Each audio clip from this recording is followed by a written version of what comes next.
As I walked into the quarterly executive meeting, my husband's face went from smug to shocked in seconds. 5 years ago, he left me for his assistant, saying I'd never understand the business world. Today, as the new owner of Meridian Enterprises, I was about to announce his termination, and the secretary who handed me the documents was his girlfriend who had replaced me in his life. Before we jump back in, tell us where you're tuning in from, and if this story touches you, make sure you're subscribed, because tomorrow I've saved something extra special for you. The executive boardroom of Meridian Enterprises gleamed under soft recessed lighting, the polished mahogany, table reflecting the faces of 16 anxious executives. I adjusted my tailored navy suit, selected carefully for this moment, and felt the weight of the leather portfolio in my hands. Inside contained termination papers for 7 executives, including one name that had once been on my marriage certificate. Ms. Vivian Chen, representing Horizon Capital Partners, announced Diane, the stern-faced corporate secretary who had been instrumental in making this day possible. The room fell silent. Most had expected another faceless investor to address them, not me. I could feel the collective shift in energy as I moved toward the head of the table, the position my ex-husband Alexander Reed had occupied for the past 8 years. Alexander sat halfway down the table, his signature platinum cufflinks catching the light as he leaned forward. His expression morphed from mild curiosity to recognition, then to barely concealed panic. Beside him, Natalie Barnes, once his executive assistant, now his fiancée, looked between us in confusion, still not comprehending the situation. Thank you all for gathering today, I began, my voice steady and clear, a voice I had practiced for months in anticipation of this moment. As of 9 a.m. this morning, Horizon Capital Partners has completed its acquisition of Meridian Enterprises. The tension was palpable. These executives had been expecting a standard post-acquisition platitude session, promises of minimal disruption, the usual corporate reassurances. What they didn't know was that Horizon Capital Partners was my company, created from nothing. In the 5 years since Alexander had left our marriage and pushed me out of the company we had built together. Some of you may remember me, I continued, allowing my gaze to sweep the room before settling on Alexander. For those who don't, I co-founded Meridian with Alexander Reed 12 years ago. Alexander's knuckles whitened around his Mont Blanc pen. The memory of his words echoed between us across the polished table. You're a liability to this company, Vivian. You always have been. The business world isn't for everyone. I opened my portfolio, the familiar action grounding me in the eye, present. Meridian has drifted from its founding principles over the past 5 years. Quarterly reports show declining innovation, employee satisfaction at an all-time low, and customer retention dropping by 23% annually. Several executives shifted uncomfortably, eyes darting to Alexander, whose face had taken on a reddish hue. He had built his leadership on creating the appearance of success while the foundation crumbled, a strategy I had warned him about years ago.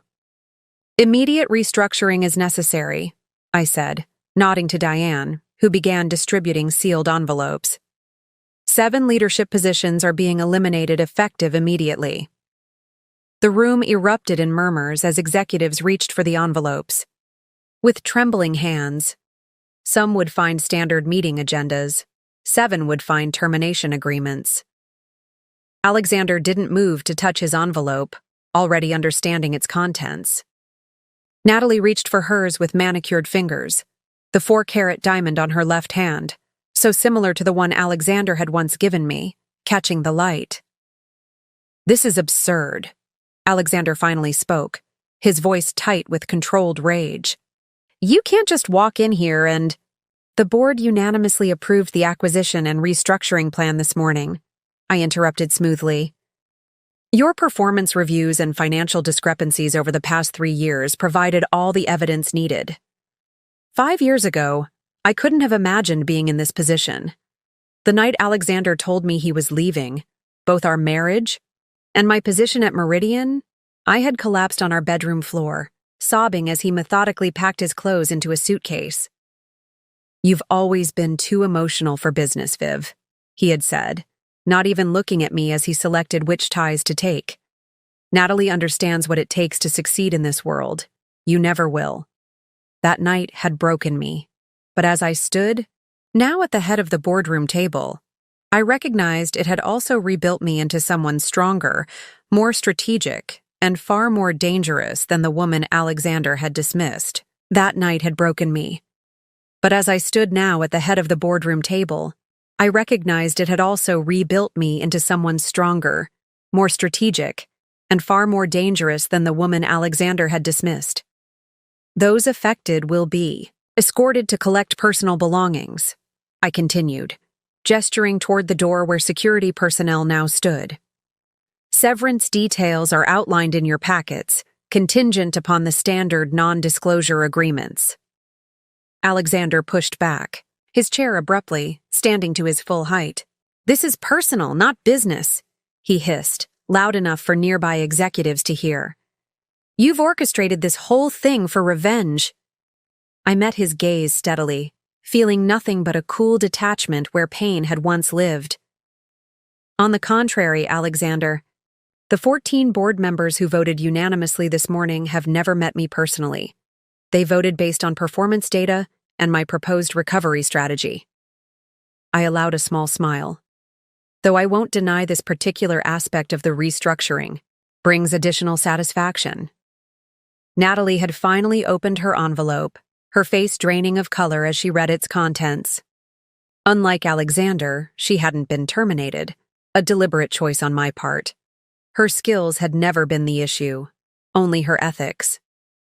"Ms. Barnes will be reassigned to the Denver office, effective next week," I announced, watching as she processed this information. The Denver office was struggling but salvageable, and 1,500 miles away from headquarters. The memory of discovering their affair surfaced briefly, walking into Alexander's office after hours to surprise him with dinner, only to find him with Natalie on the desk I had helped select when we founded the company. The humiliation had been excruciating, compounded when he called me the next day to discuss the situation and informed me my services were no longer required at Meridian. "You're a brilliant woman, Viv," he had said with practiced sympathy. "But business requires a certain ruthlessness you've never had." As security approached Alexander, whose face now fluctuated between rage and disbelief, I felt a strange sense of calm. The ruthlessness he claimed I lacked had been cultivated in the barren aftermath he had created. "This meeting will reconvene at 3 o'clock, I said to the remaining executives, many of whom were studiously avoiding eye contact with either me or Alexander. "We'll discuss the transition plan and new direction for Meridian. Those remaining should consider this an opportunity to realign with the company's original vision." Alexander was being escorted toward the door, his normally confident stride faltering. He paused as he passed me. "You won't be able to run this company," he said, quietly, a final attempt to shake my confidence. "You'll destroy everything I've built." I leaned closer, my voice for his ears only. "I'm not going to run your company, Alexander. I'm going to rebuild mine." As the door closed behind him, I took the seat at the head of the table. Not Alexander's seat, but the one that had always been intended for a visionary leader. The remaining executives watched me with a mixture of fear, curiosity, and dawning respect. The journey that had led me from sobbing on my bedroom floor to commandeering this boardroom had been anything but easy. After Alexander had pushed me out of Meridian, I'd found myself starting over at 40, with a broken heart and a shattered professional identity. But that morning in the boardroom was just the beginning. Alexander didn't yet know what awaited him outside. Reporters tipped off about financial irregularities at Meridian, his carefully cultivated industry reputation already unraveling as the business press caught wind of the dramatic leadership change. Preparing and narrating this story took us a lot of time, so if you are enjoying it, subscribe to our channel. It means a lot to us. Now back to the story. The Reed Chen residence sat perched on a hillside overlooking the Seattle skyline, its contemporary glass and stone facade a testament to the success of Meridian Enterprises. The house had been featured in Architectural Digest just months earlier. Tech industry power couple creates modern marvel. A glossy 12-page spread showcasing the custom features Vivian and Alexander had meticulously selected together. The night that Alexander ended their marriage, rain pelted against the floor-to-ceiling windows of their master bedroom, the Seattle skyline blurred behind sheets of water. The weather seemed determined to match Vivian's internal landscape, turbulent, obscured, drowning. "I don't understand," Vivian had repeated, watching Alexander methodically pack his belongings into a monogrammed leather suitcase, a 5th anniversary gift she had given him. "We were just discussing the Thompson acquisition yesterday. We were planning that trip to Kyoto next month." Alexander barely looked up as he folded his dress shirts with practiced precision. "I've been meaning to have this conversation for months, Viv. There's never a good time." The bedroom that had once felt like a sanctuary now seemed cavernous and cold. Minimalist furniture that had appeared elegant in daylight now felt sterile under the recessed lighting. The king-sized bed with its crisp white linens, untouched that evening, looked like a vast empty field between them. "Is this about the disagreement at the board meeting?" Vivian asked, her mind racing to make sense of this sudden upheaval. "I know we have different approaches to the expansion, but we've always worked through strategic differences."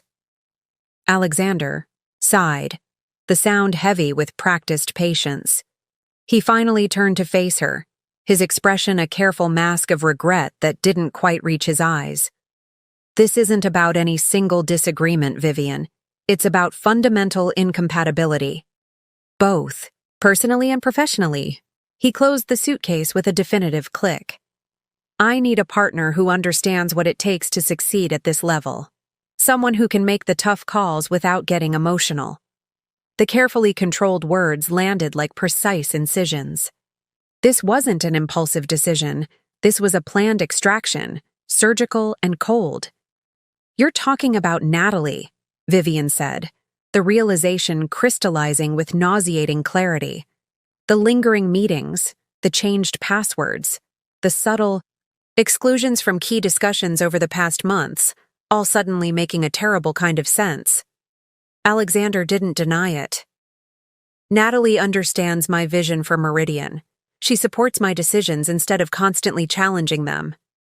"That's my job as your co-founder and your wife," Vivian countered, her voice rising despite her efforts to maintain composure. "To challenge you when you're making decisions that could harm the company. The aggressive acquisition strategy you're pushing, it's creating unsustainable debt.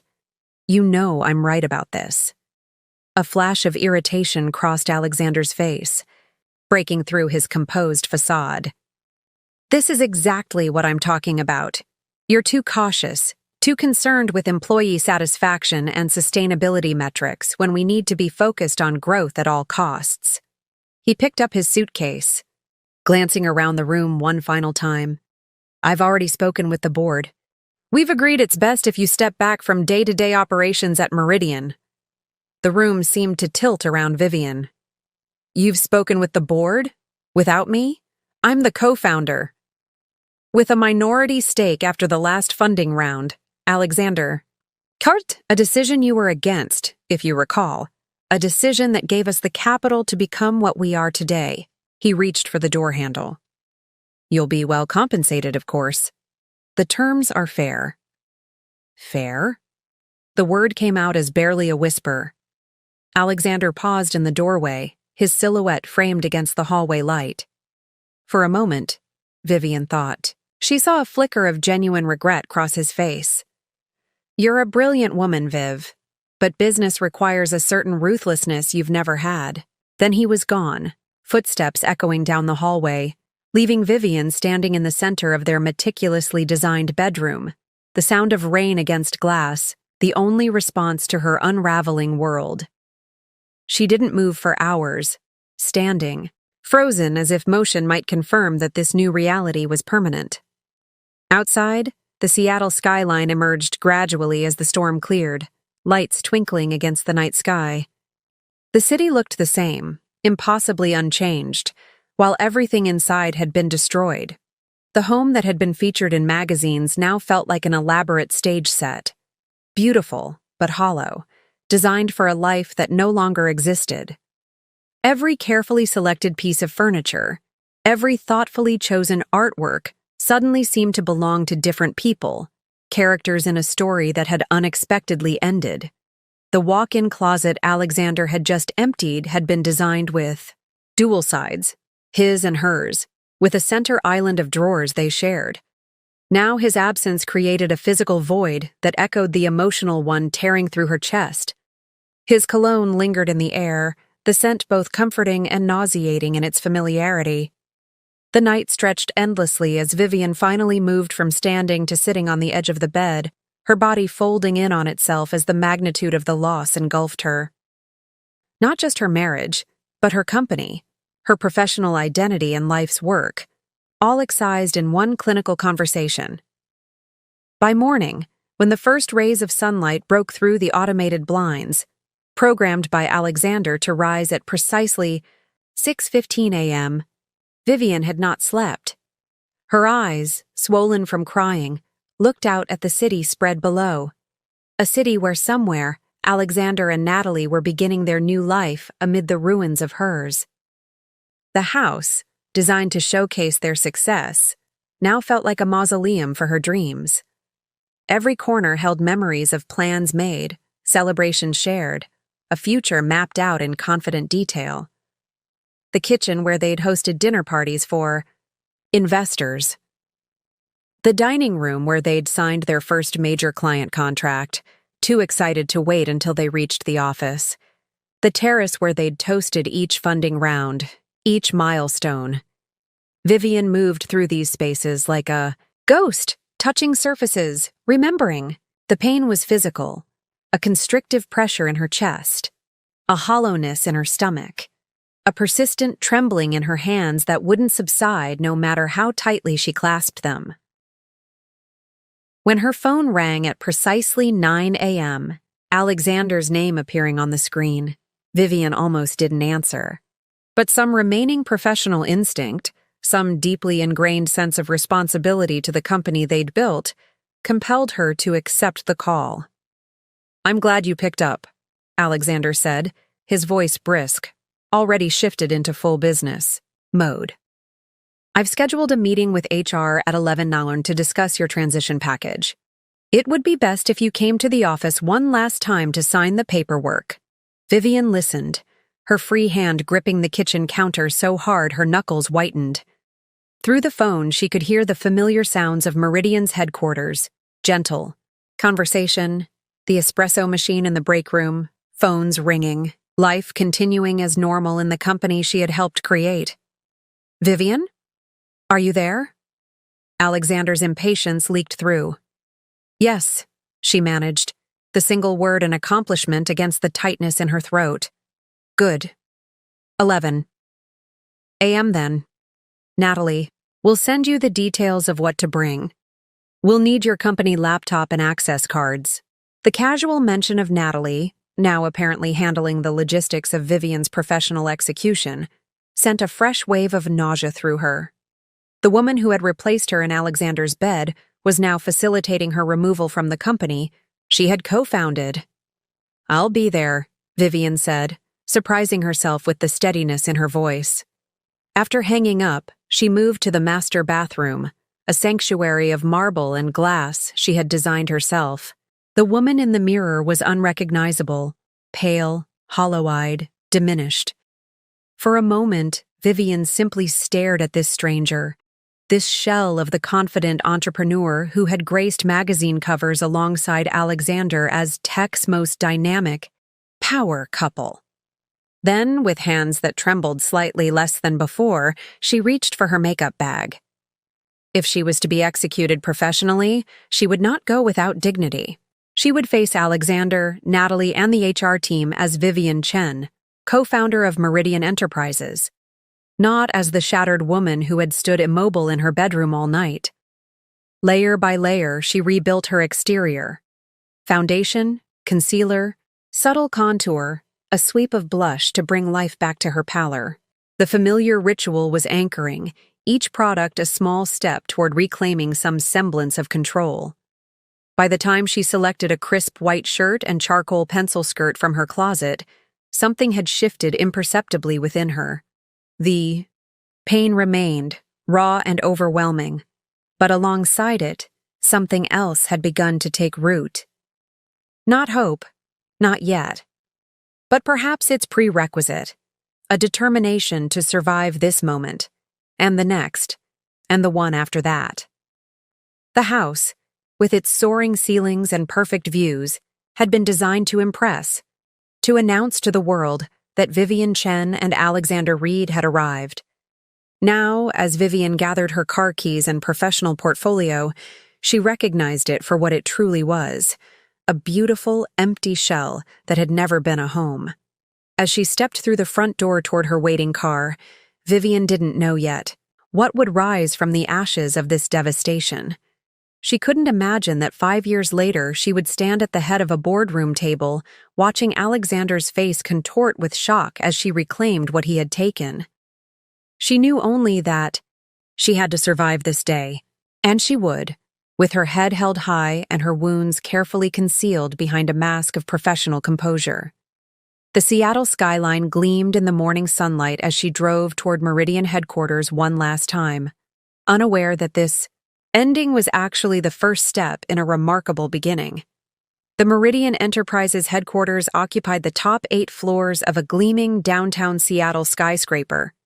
Vivian remembered every detail of its construction, the heated debates over the floor plan design, the careful selection of the building location, even the custom-made reception desk that greeted visitors with its sleek curves of sustainable bamboo. As Vivian stepped off the elevator at precisely 10:45 that morning, she felt like a ghost in her own creation. Employees glanced up as she passed, their expressions shifting quickly from recognition to discomfort before they looked away. News traveled fast in corporate environments, and it was clear from their averted eyes that everyone already knew. "Good morning, Ms. Chen," said Michael, the security guard who had worked at Meridian since its early days. His usual warm smile was replaced with a look of awkward sympathy. "It's good to see you."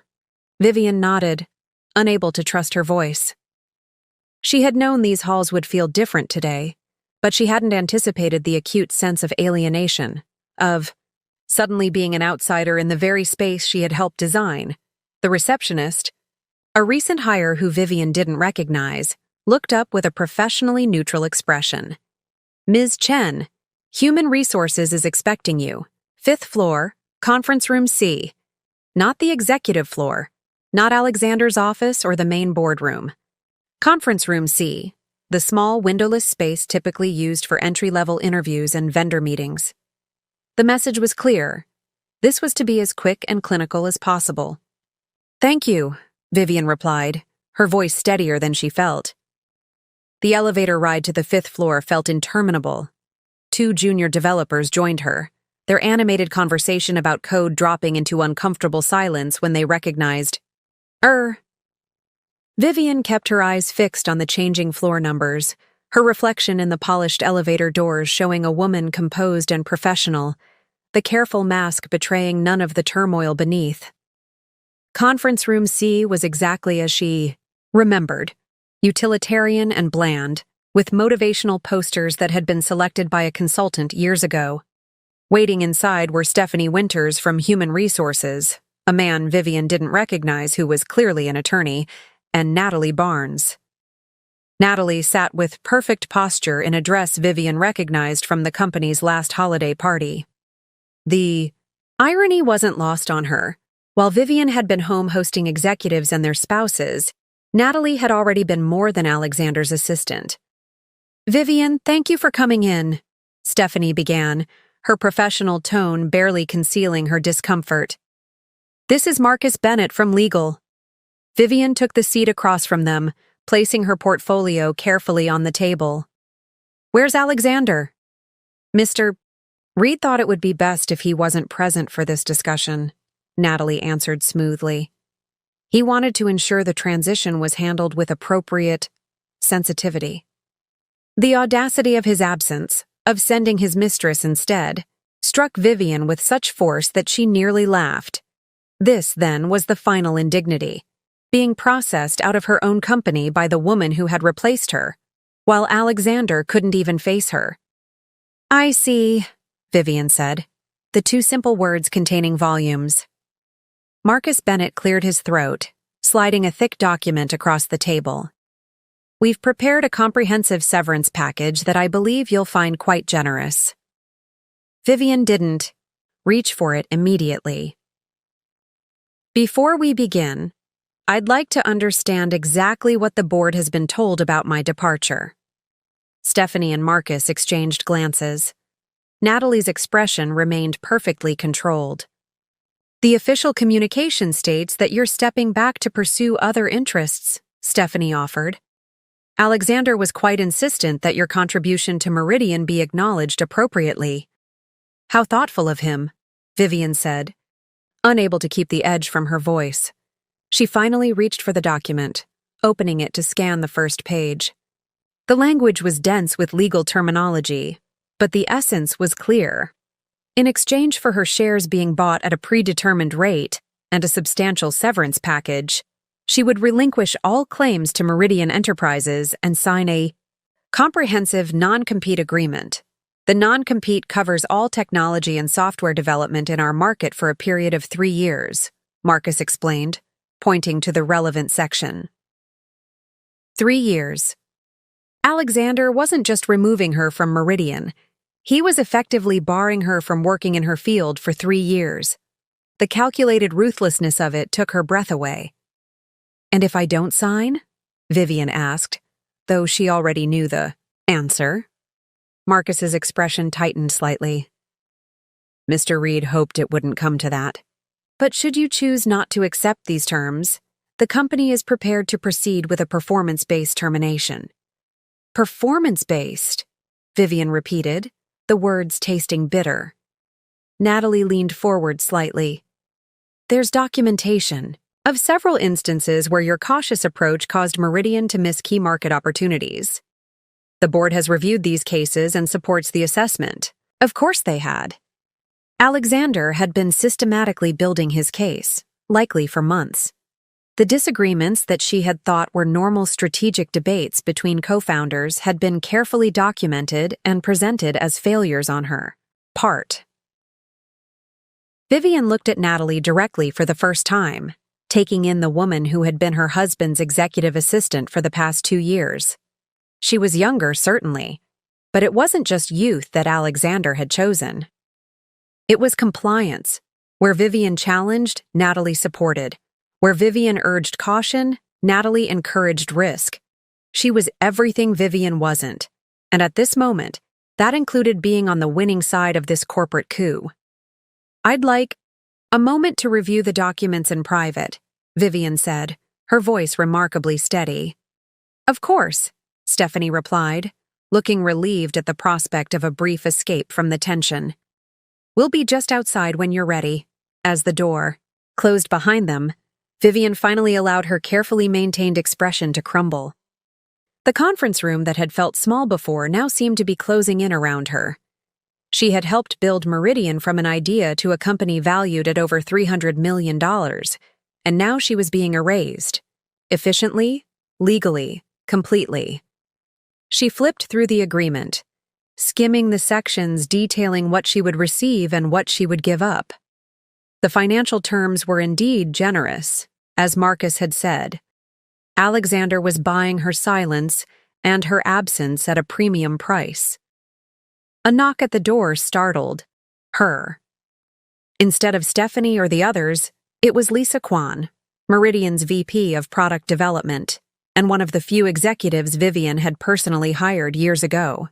"I heard you were here," Lisa said, closing the door quickly behind her. "I don't have much time." "They've got me in the box signing my execution papers," Vivian said, attempting a smile that didn't reach her eyes. Lisa didn't return it. "Listen, to me, don't sign anything yet. Alexander's been planning this for months, He's been systematically discrediting your contributions in board meetings, revising project histories to minimize your role. I suspected as much, Vivian replied, a cold clarity beginning to replace the emotional fog she'd been in since last night. It's worse than you think, Lisa continued, her voice barely above a whisper.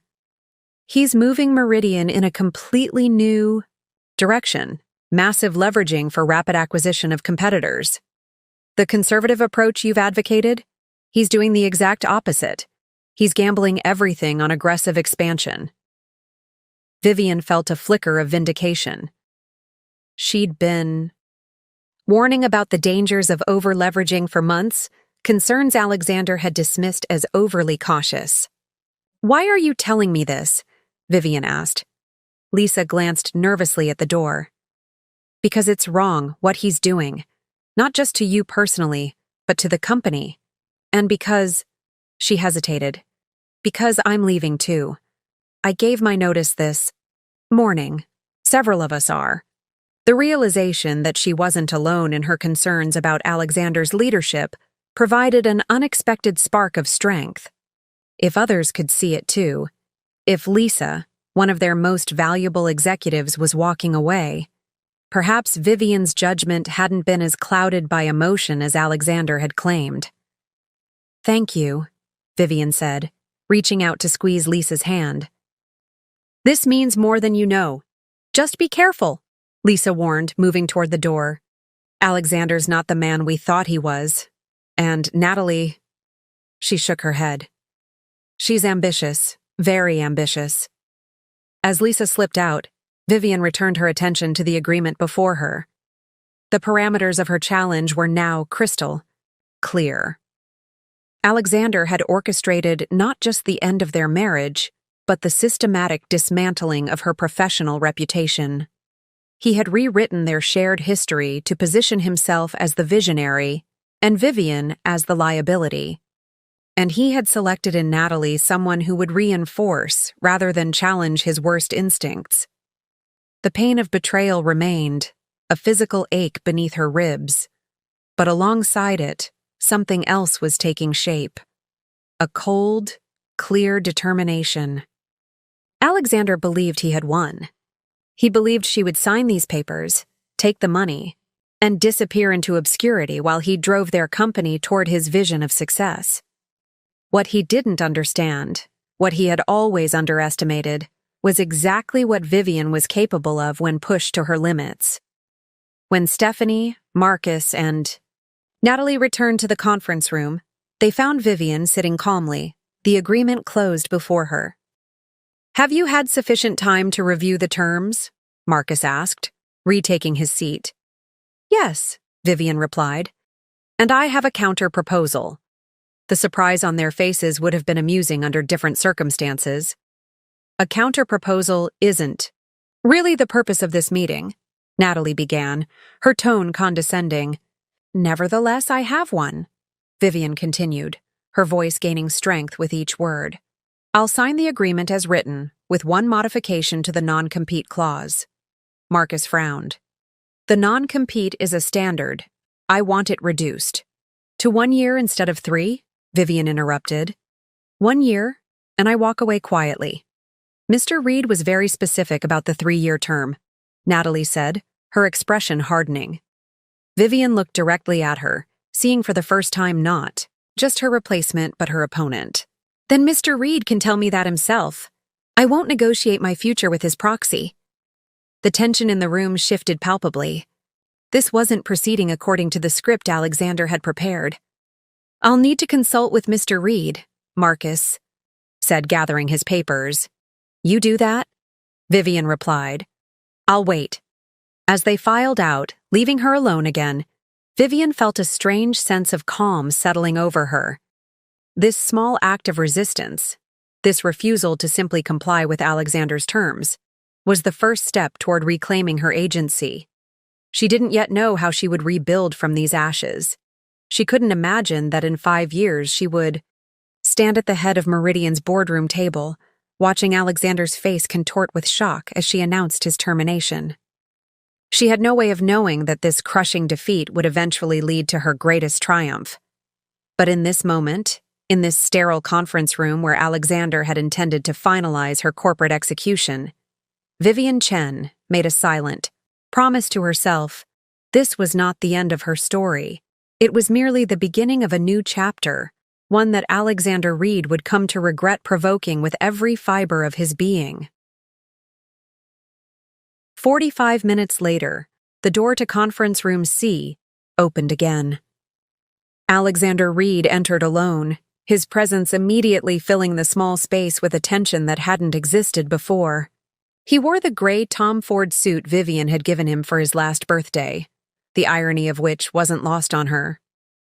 "I understand we have a problem with the terms," he said without preamble, taking the seat across from her. Gone was any pretense of the man she had married. This was Alexander Reed, CEO of Meridian Enterprises, handling a business complication. "Not a problem," Vivian replied calmly. "A counteroffer."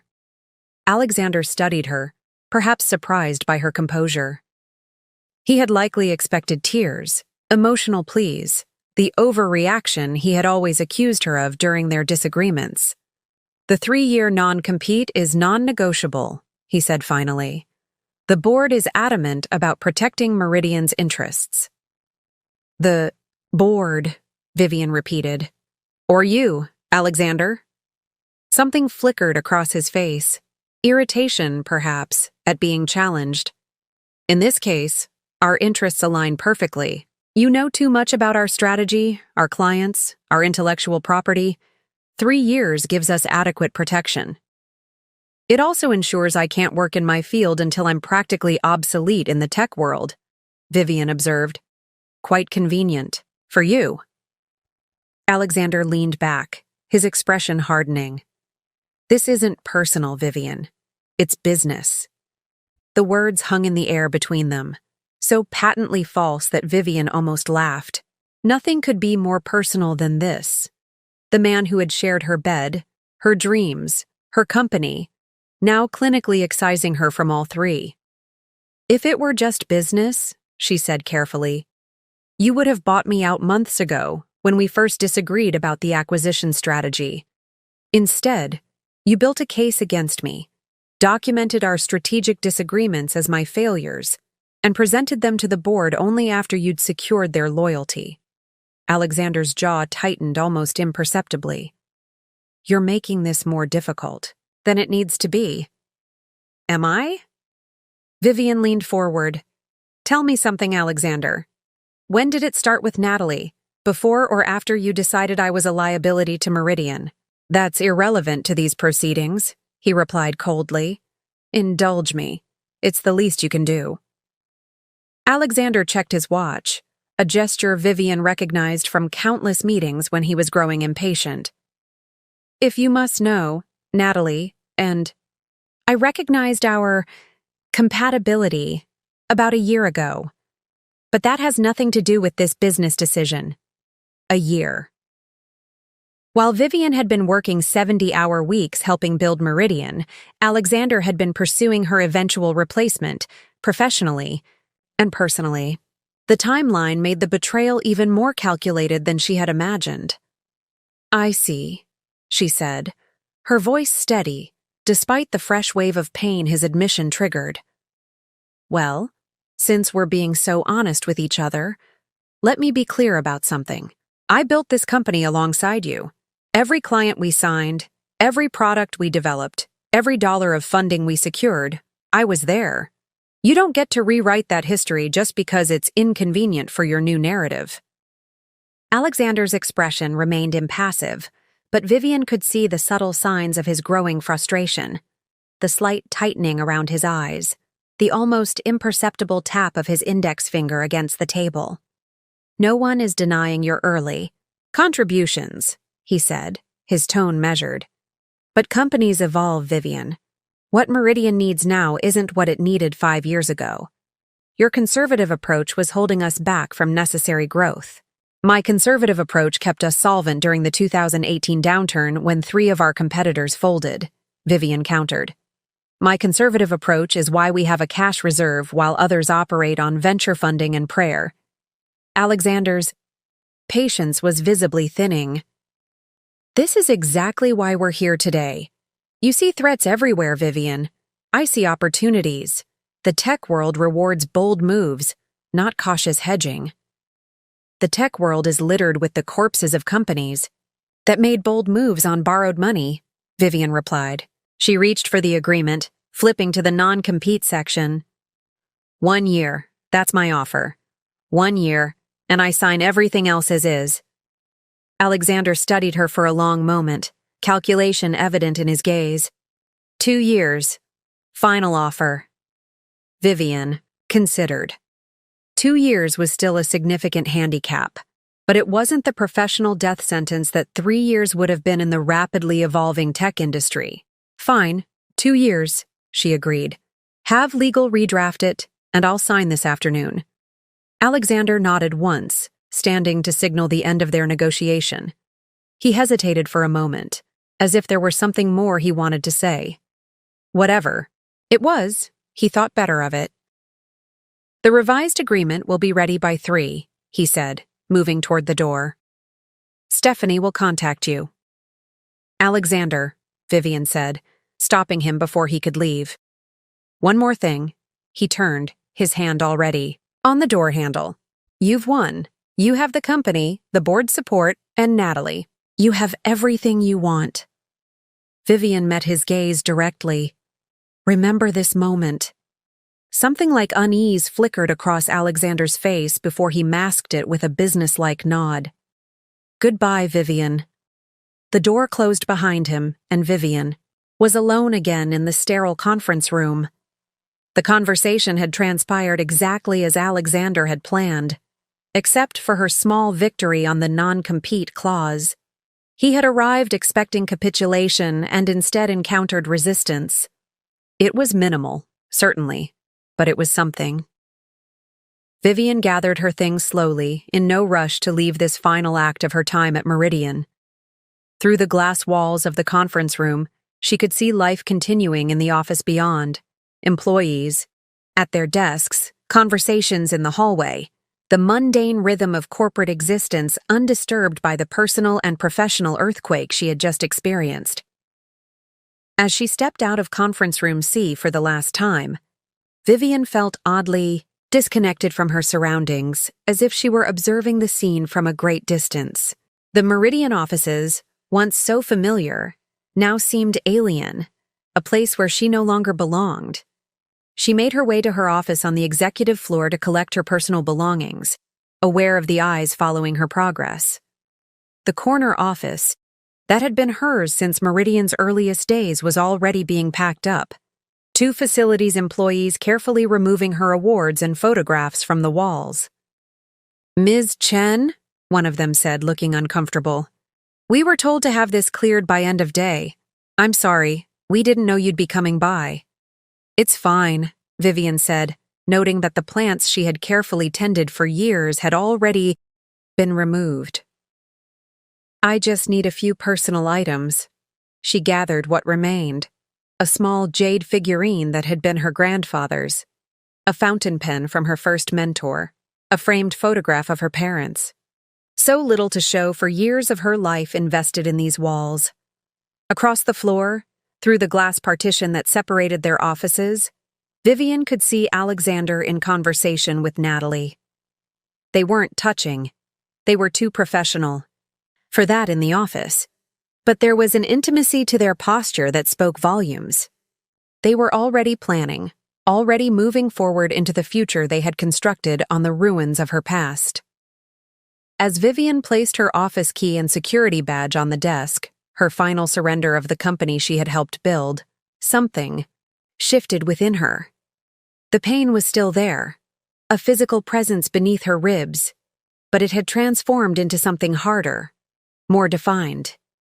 Not yet determination, not quite resolve, but perhaps their precursor. A silent refusal to let this moment define the rest of her life. The elevator ride to the lobby was silent. the small box of personal items in her arms pathetically inadequate to represent what she had lost. In the reflective doors, Vivian caught a glimpse of herself, still composed, still dignified, still standing despite everything that had been taken from her. Outside, Seattle's notoriously fickle weather had shifted.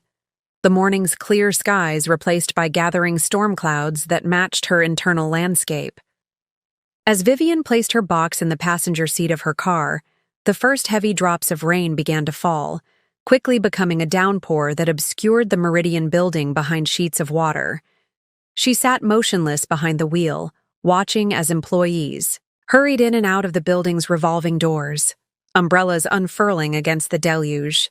Somewhere in that building, Alexander and Natalie were continuing their day, perhaps already discussing who would take over Vivian's responsibilities, how they would distribute her projects. The thought should have devastated her anew, but instead, something unexpected happened. As rain pounded against the car roof, creating a cocoon of white noise around her, Vivian felt a moment of perfect clarity break through the emotional chaos of the past 24 hours. Alexander had taken her marriage. He had taken her company. He had taken her professional reputation. But he couldn't take her knowledge, her experience, her capabilities. Those remained firmly, irrevocably hers. The realization wasn't comfort exactly. The wounds were too fresh, too deep for anything approaching solace. But it was a foothold, a small, solid place to stand in the midst of the destruction. Vivian started the car, the familiar hum of the engine grounding her in the present moment. She had nowhere particular to go. The house she had shared with Alexander no longer felt like home, and her office was no longer hers. She was, for perhaps the first time in her adult life, completely untethered. The sensation was terrifying. It was also, she realized with surprise, oddly freeing. As she pulled away from Meridian Enterprises for what she believed was the last time, Vivian had no way of knowing what the next 5 years would bring. She couldn't imagine the company she would build, the strategies she would develop, the path that would eventually lead her back to this very building. Not as an ousted co-founder, but as its owner. All she knew in that moment was that the story Alexander had written for her, the narrative of the cautious, emotional wife who couldn't keep pace with his vision, was not the story she would accept. If she had to start again from nothing, she would. If she had to reinvent herself entirely, she would do that too. The rain continued to fall as Vivian drove away from her past and toward an unwritten future. Behind the wheel of her car, in the privacy of this transitional space between what had been and what would be, Vivian Chen made a decision that would alter the course of her life and, though she didn't know it yet, Alexander's as well. She would not disappear. She would not fade into obscurity. She would not become the cautionary tale of the woman left behind by a visionary ex-husband. Instead, she would become something Alexander had never anticipated, never prepared for, a worthy opponent. The thought wasn't revenge, not exactly. It was something more fundamental, a refusal to accept the ending Alexander had scripted for her. A decision to write her own story, whatever it might be. As Vivian navigated through Seattle's rain-slicked streets, she had no destination in mind. But for the first time since Alexander had walked out of their bedroom with his packed suitcase, she had something almost as important, a direction. Vivian drove aimlessly through Seattle's rain-soaked streets, the windshield wipers creating a hypnotic rhythm that matched her circling thoughts. As the familiar landmarks of the city passed by in a gray blur, her mind drifted back to the beginning, to the story of Meridian Enterprises that Alexander was now so determined to rewrite. 12 years ago, Vivian Chen had been a rising star at Tech Fusion, one of Seattle's established software companies. With a double master's in computer science and business administration, she had climbed the corporate ladder with remarkable speed, becoming the youngest project manager in the company's history by 28.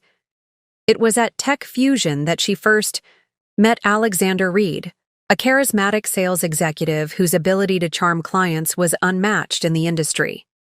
Where Vivian excelled at product development and strategic planning, Alexander shined in presentation and persuasion. Their skills were complementary, their ambitions aligned. Their first collaboration had been on Project Aurora, a customer management system that TechFusion had been struggling to sell to enterprise clients. Vivian had redesigned the product's architecture to address critical performance issues, while Alexander had reframed the marketing strategy to emphasize its unique benefits. "We're unstoppable together," Alexander had said after they secured their third major client in as many months. "You build it better than anyone, and I sell it better than anyone. Imagine what we could do if we weren't constrained by TechFusion's bureaucracy." The idea of starting their own company had germinated during late nights at the office, fueled by ambition and the growing recognition of their combined potential. By day, they continued their ascent at TechFusion. By night, they sketched out business plans and product ideas for what would eventually become Meridian Enterprises. Their personal relationship had developed alongside their professional one. Cautiously at first, both aware of the potential complications, then with the same intensity that characterized their work, 6 months after Project Aurora's success, they were not just colleagues but partners in every sense. "We're building something that will last," Alexander had told her the night he proposed, 9 months into their relationship. "A legacy that combines the best of both of us." Vivian had believed him completely. She had seen in Alexander not just a brilliant salesman, but a visionary who could articulate the future she helped create. Together, they seemed poised to conquer the tech world on their own terms. The early days of Meridian had been exhilarating and terrifying in equal measure. They had rented a small office space in a less desirable part of Seattle, investing their savings and a modest amount from friends and family. Their first product, a streamlined project management system for creative agencies, had been developed almost entirely by Vivian, with Alexander securing their initial clients through sheer force of personality and relentless networking. Vivian remembered those first months with painful clarity. The 18-hour workdays, the makeshift desk constructed from an old door and sawhorses, the instant ramen dinners eaten while debugging code late into the night. Alexander had been her rock during that period, his unwavering confidence buoying her when technical challenges seemed insurmountable. "This is just the beginning," he would say, massaging her shoulders as she hunched over her laptop. 5 years from now, we'll look back at these days from our corner offices and laugh about how we started." The memory now carried a bitter irony. They had indeed gotten those corner offices, but something fundamental had changed along the way. Something Vivian had been too busy building the company to fully recognize until it was too late. Meridian's first major breakthrough had come 2 years into their venture. Their project management software had caught the attention of a prominent venture capital firm after winning an Industry Innovation Award. The ensuing funding round had propelled them from struggling startup to emerging player in the Seattle tech scene. It was during this period of rapid growth that Vivian and Alexander had married. A small ceremony on a rented yacht in Puget Sound, attended by their growing team and key investors. The Seattle Times had featured them in a business profile titled "Power Couple Reshaping the Tech Landscape," accompanied by a photograph of them standing arm in arm against the Seattle skyline. "We complement each other perfectly," Alexander had told the interviewer. "Vivian is the brilliant mind behind our products, and I make sure the world knows about them. It's a partnership in the truest sense." Vivian stopped at a red light, the memory of those words bringing a fresh wave of pain. The partnership that Alexander had once celebrated had become, in his mind, a liability to be severed when it no longer served his ambitions. As Meridian continued to grow, their responsibilities had naturally divided along the lines of their strengths. Vivian overseeing product development and operations, Alexander handling sales, marketing, and investor relations. This division had seemed logical at the time, but looking back, Vivian could see how it had gradually created separate spheres of influence within the company. Alexander had become the public face of Meridian, the charismatic visionary who captivated investors and industry analysts. Vivian, meanwhile, had focused on building and maintaining the infrastructure that supported his promises, ensuring that the products delivered what Alexander claimed they could do. The first significant crack in their unified front had appeared during the Series B funding round, 4 years into Meridian's existence. Alexander had pushed for aggressive expansion into international markets, while Vivian had advocated for consolidating their position in North America first. "We need to strike while our valuation is high," Alexander had argued during a tense discussion in their home office. "The window of opportunity won't stay open forever." "Expanding too quickly could dilute our quality," Vivian had countered. "Our reputation is built on excellent products and service. If we compromise that for rapid growth, we risk everything we've built."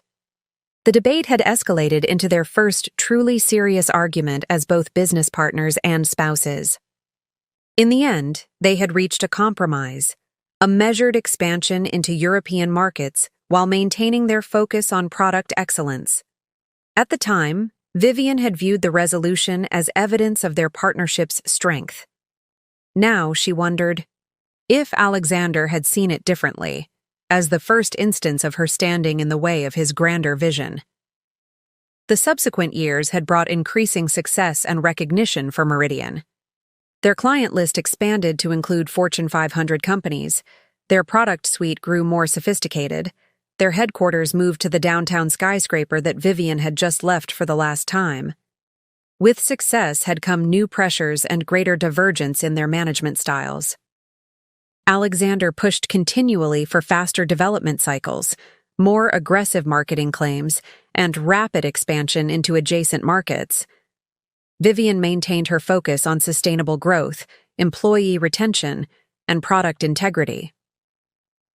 These philosophical differences had manifested in increasingly frequent disagreements during executive meetings, disagreements that Vivian now realized Alexander had been documenting and framing as her resistance to innovation rather than legitimate strategic concerns.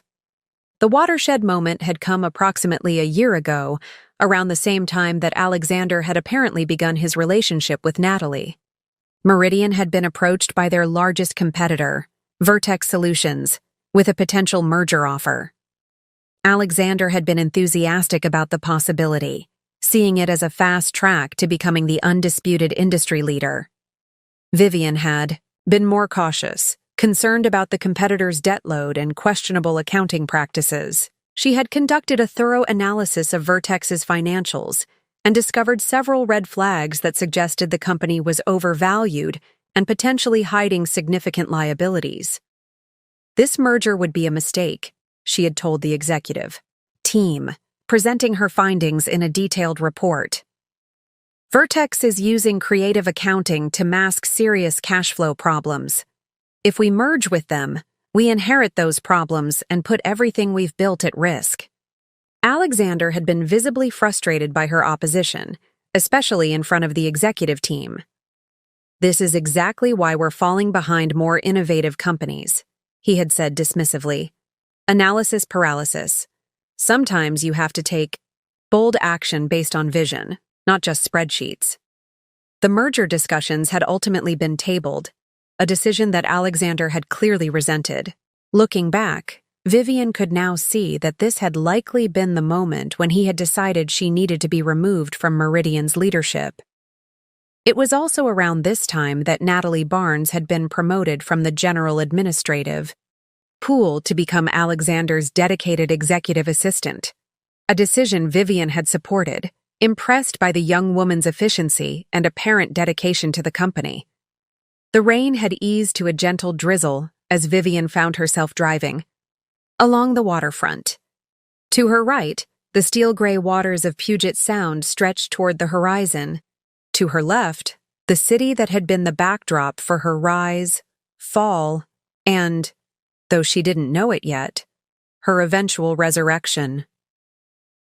12 years of history with Alexander and Meridian played through her mind like a film being rewound and replayed with new context. Moments she had interpreted as standard business disagreements now appeared as deliberate stepping stones in Alexander's path to consolidate control.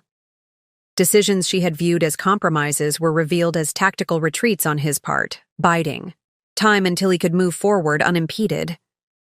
The painful clarity of hindsight showed her not just Alexander's calculated dismantling of their partnership, but also her own blind spots, her assumption that their shared history and success would ultimately outweigh their strategic differences, her belief that their marriage vows would prevent him from seeing her as an obstacle to be removed rather than a partner to be valued. Most painfully, she recognized how she had allowed her identity to become so thoroughly intertwined with Meridian and with Alexander that his rejection of both their marriage and their business partnership had left her momentarily unable to envision a future for herself. As Vivian pulled into a parking space overlooking the water, she turned off the engine and sat in silence, watching ferries glide across the Sound against the backdrop of distant islands partially obscured by mist. 12 years of her life had been invested in building Meridian Enterprises. 12 years of early mornings, late nights, sacrificed weekends, and postponed personal goals, all dedicated to creating something she had believed was a shared vision. Alexander had taken that vision and claimed it as exclusively his own. He had rewritten their history, recasting himself as the sole visionary and Vivian as the cautious anchor dragging against his ambitions. And he had found in Natalie not just a romantic replacement, but a professional one, someone who would reinforce, rather than challenge his perspective. The betrayal was absolute, personal and professional, emotional and financial.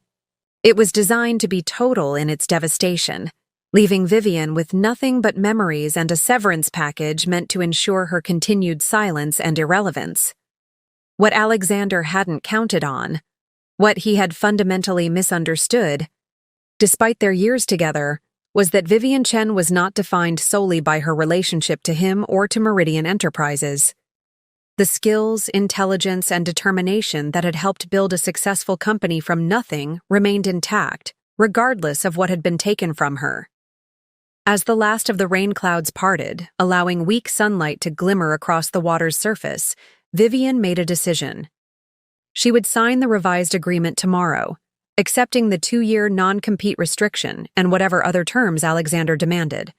And then she would begin the process of reinvention, not as Alexander Reed's ex-wife or as Meridian's former co-founder, but as Vivian Chen, a woman with 12 years of hard-won experience and a clarity of purpose that could only come from having lost everything that once defined her.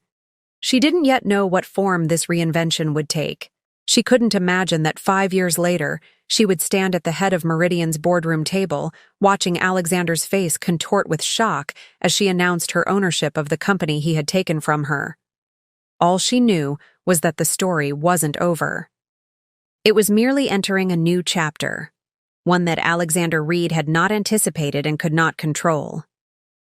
The days immediately following Vivian's departure from Meridian passed in a blur of practical necessities.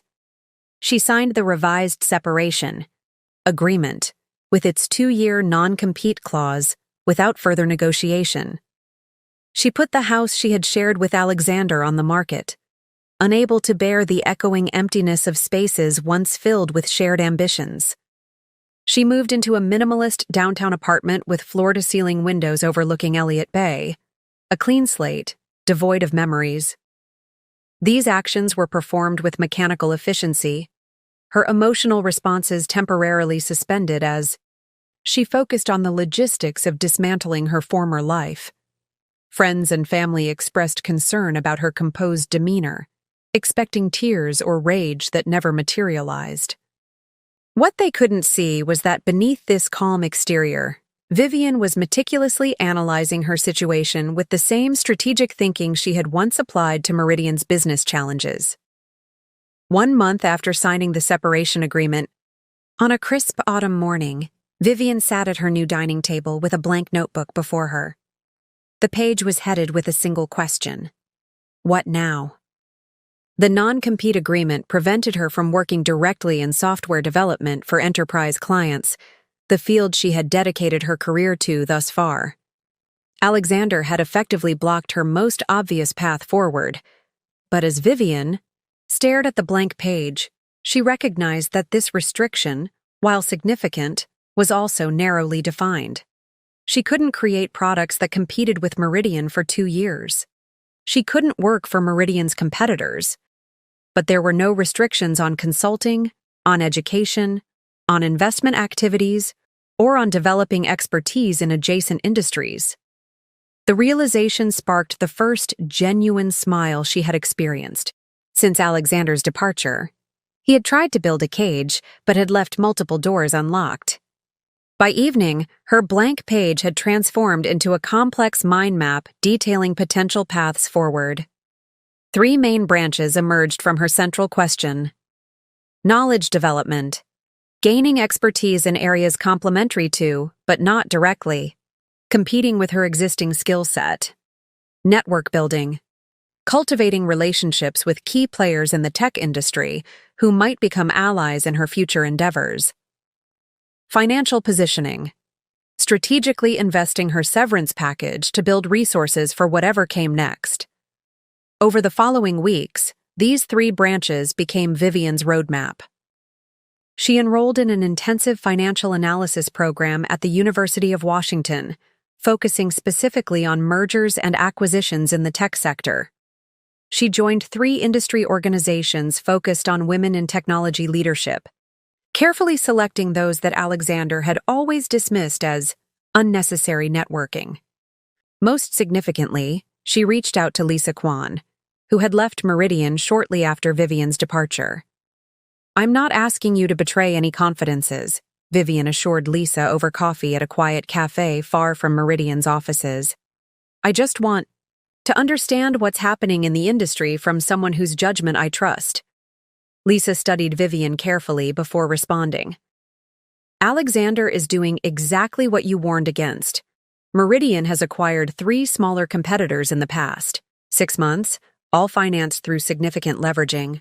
The tech press is calling him visionary. The financial analysts are more skeptical." "And Natalie?"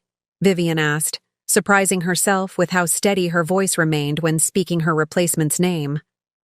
"Promoted to VP of Strategic Initiatives," Lisa replied. "She's smart, I'll give her that. But she's also completely aligned with Alexander's high-risk approach. There's no counterbalance anymore." This information became the foundation for Vivian's next moves. If Alexander was over-leveraging Meridian in an aggressive acquisition spree, he was creating vulnerability that might eventually be exploited. The thought wasn't yet a plan, merely an observation filed away for future reference. 6 months into her transformation journey, Vivian made her first public appearance at Seattle's annual Women in Tech Leadership Summit. She had been invited to participate in a panel discussion on resilience and reinvention in the industry, topics she now had intimate experience with. The moderator introduced her as Meridian Enterprises co-founder, a description that once would have pained her, but now felt like ancient history. When asked about her current projects, Vivian smiled with genuine enthusiasm. "I'm in a unique position of being able to step back and evaluate the industry from a new perspective," she explained. "After years of focusing exclusively on product development and operations, I'm now exploring the financial and strategic forces shaping technology's future. It's been illuminating." The response was measured, revealing nothing of her longer-term intentions while establishing her as someone evolving rather than diminished by recent changes. After the panel, Vivian found herself surrounded by women eager to connect. CEOs of smaller tech companies, venture capitalists specializing in women-led startups, financial analysts focused on the technology sector. One conversation proved particularly significant. Eleanor Blackwell, founding partner at Blackwell Venture Partners, handed Vivian her card with a directness that cut through the usual networking pleasantries. "When you decide what you're building next, call me," Eleanor said. "I've followed Your work for years. Alexander Reed may be the face people recognize, but industry insiders know who really built Meridian's backbone. Vivian accepted the card, tucking it carefully into her portfolio. I'm under a non-compete for another 18 months. Eleanor's smile was knowing. Non-competes restrict what you can build, not what you can learn, who you can meet, or how you can prepare. Time spent in strategic preparation is never wasted. That conversation marked a turning point in Vivian's journey. Until then, she had been focused primarily on recovery and rebuilding her individual skills. Eleanor's interest sparked something more ambitious. The first glimmer of a plan that extended beyond personal reinvention to something that might eventually intersect with Meridian's future. Over the next year, Vivian methodically expanded her knowledge and network. She completed 3 specialized financial courses focused on corporate valuation, leveraged buyouts, and distressed asset acquisition. She consulted for venture capital firms evaluating potential investments in the tech sector, providing technical expertise that helped them avoid costly missteps. Most importantly, she began tracking Meridian's activities with careful attention to patterns that others might miss. Each press release announcing a new acquisition was followed by Vivian's detailed analysis of the purchased company's technology, client base, and financial health. She built comprehensive models projecting Meridian's likely debt structure and cash flow requirements. She noted which executives remained from her era and which had been replaced by Alexander's loyalists. This wasn't obsession or vengeance. It was strategic intelligence gathering, performed with the detached precision that had always characterized Vivian's approach to business challenges. 18 months after leaving Meridian, Vivian registered a new entity, Horizon Capital Partners. The name was a subtle nod to her past, the horizon line visible from the Meridian offices she had helped design, but pointed firmly toward the future. Horizon's mission statement was carefully crafted, identifying undervalued assets and unrealized potential in the technology sector. Vague enough to cover multiple activities, specific enough to attract the right partners. With her severance package as initial capital and Eleanor Blackwell's firm as a significant investor, Vivian began assembling a team of financial and technical experts who shared her vision. We're not building products, she explained to her small but growing team during their first strategy session. We're building capability, the ability to recognize opportunity when it appears and move decisively, when timing is right. What Vivian didn't share, even with her closest advisors, was the specific opportunity she had begun to see taking shape on the horizon.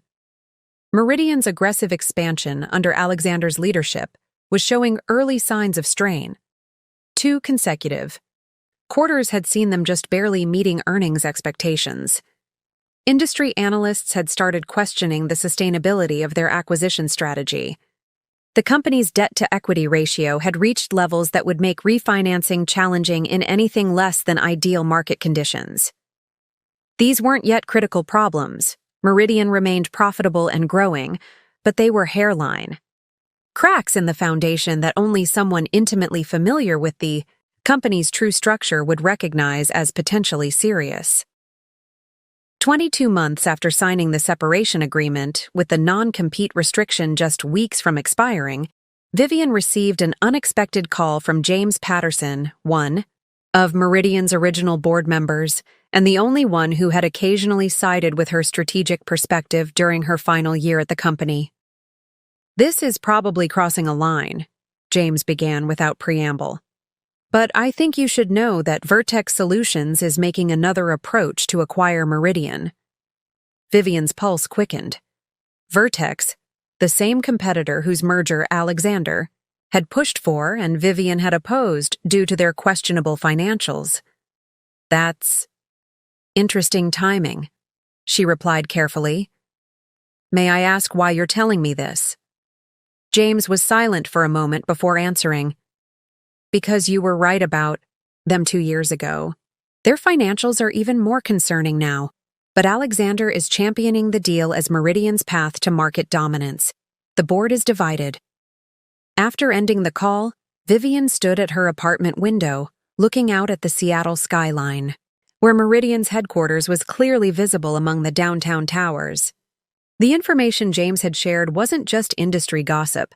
It was a potential inflection point that aligned perfectly with the capabilities she had spent nearly 2 years developing. If Alexander pushed through a merger with Vertex despite their fundamental weaknesses, he would be creating a dangerously over-leveraged entity. If market conditions shifted even slightly in an unfavorable direction, the combined company would face serious liquidity challenges. Those challenges would create vulnerability, and vulnerability created opportunity for those prepared to act. Vivian reached for her phone, scrolling to Eleanor Blackwell's contact. "Eleanor? It's time to discuss Phase 2. Are you available for dinner tonight?" As she ended the call, Vivian felt a calm certainty settle over her. The past 22 months had transformed her from Meridian's discarded co-founder into the head of a specialized investment firm with growing resources and strategic connections throughout the industry. She had rebuilt herself professionally while developing expertise specifically designed to recognize and capitalize on exactly the situation that now appeared to be developing at Meridian. Alexander had removed her from the company they had built together, believing he was eliminating an obstacle to his ambitions. In doing so, he had inadvertently created something much more dangerous: a highly motivated observer with intimate knowledge of Meridian's inner workings and no loyalty to his leadership. The non-compete agreement that was meant to sideline Vivian had instead given her the gift of time.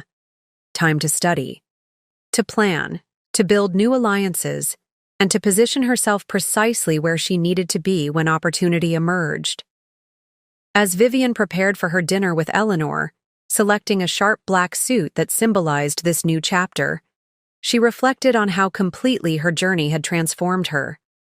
The devastated woman who had sat paralyzed in her car outside Meridian headquarters nearly 2 years ago had evolved into someone new, someone with clearer vision, colder calculation, and absolute confidence in her ability to recognize and seize the right moment when it came.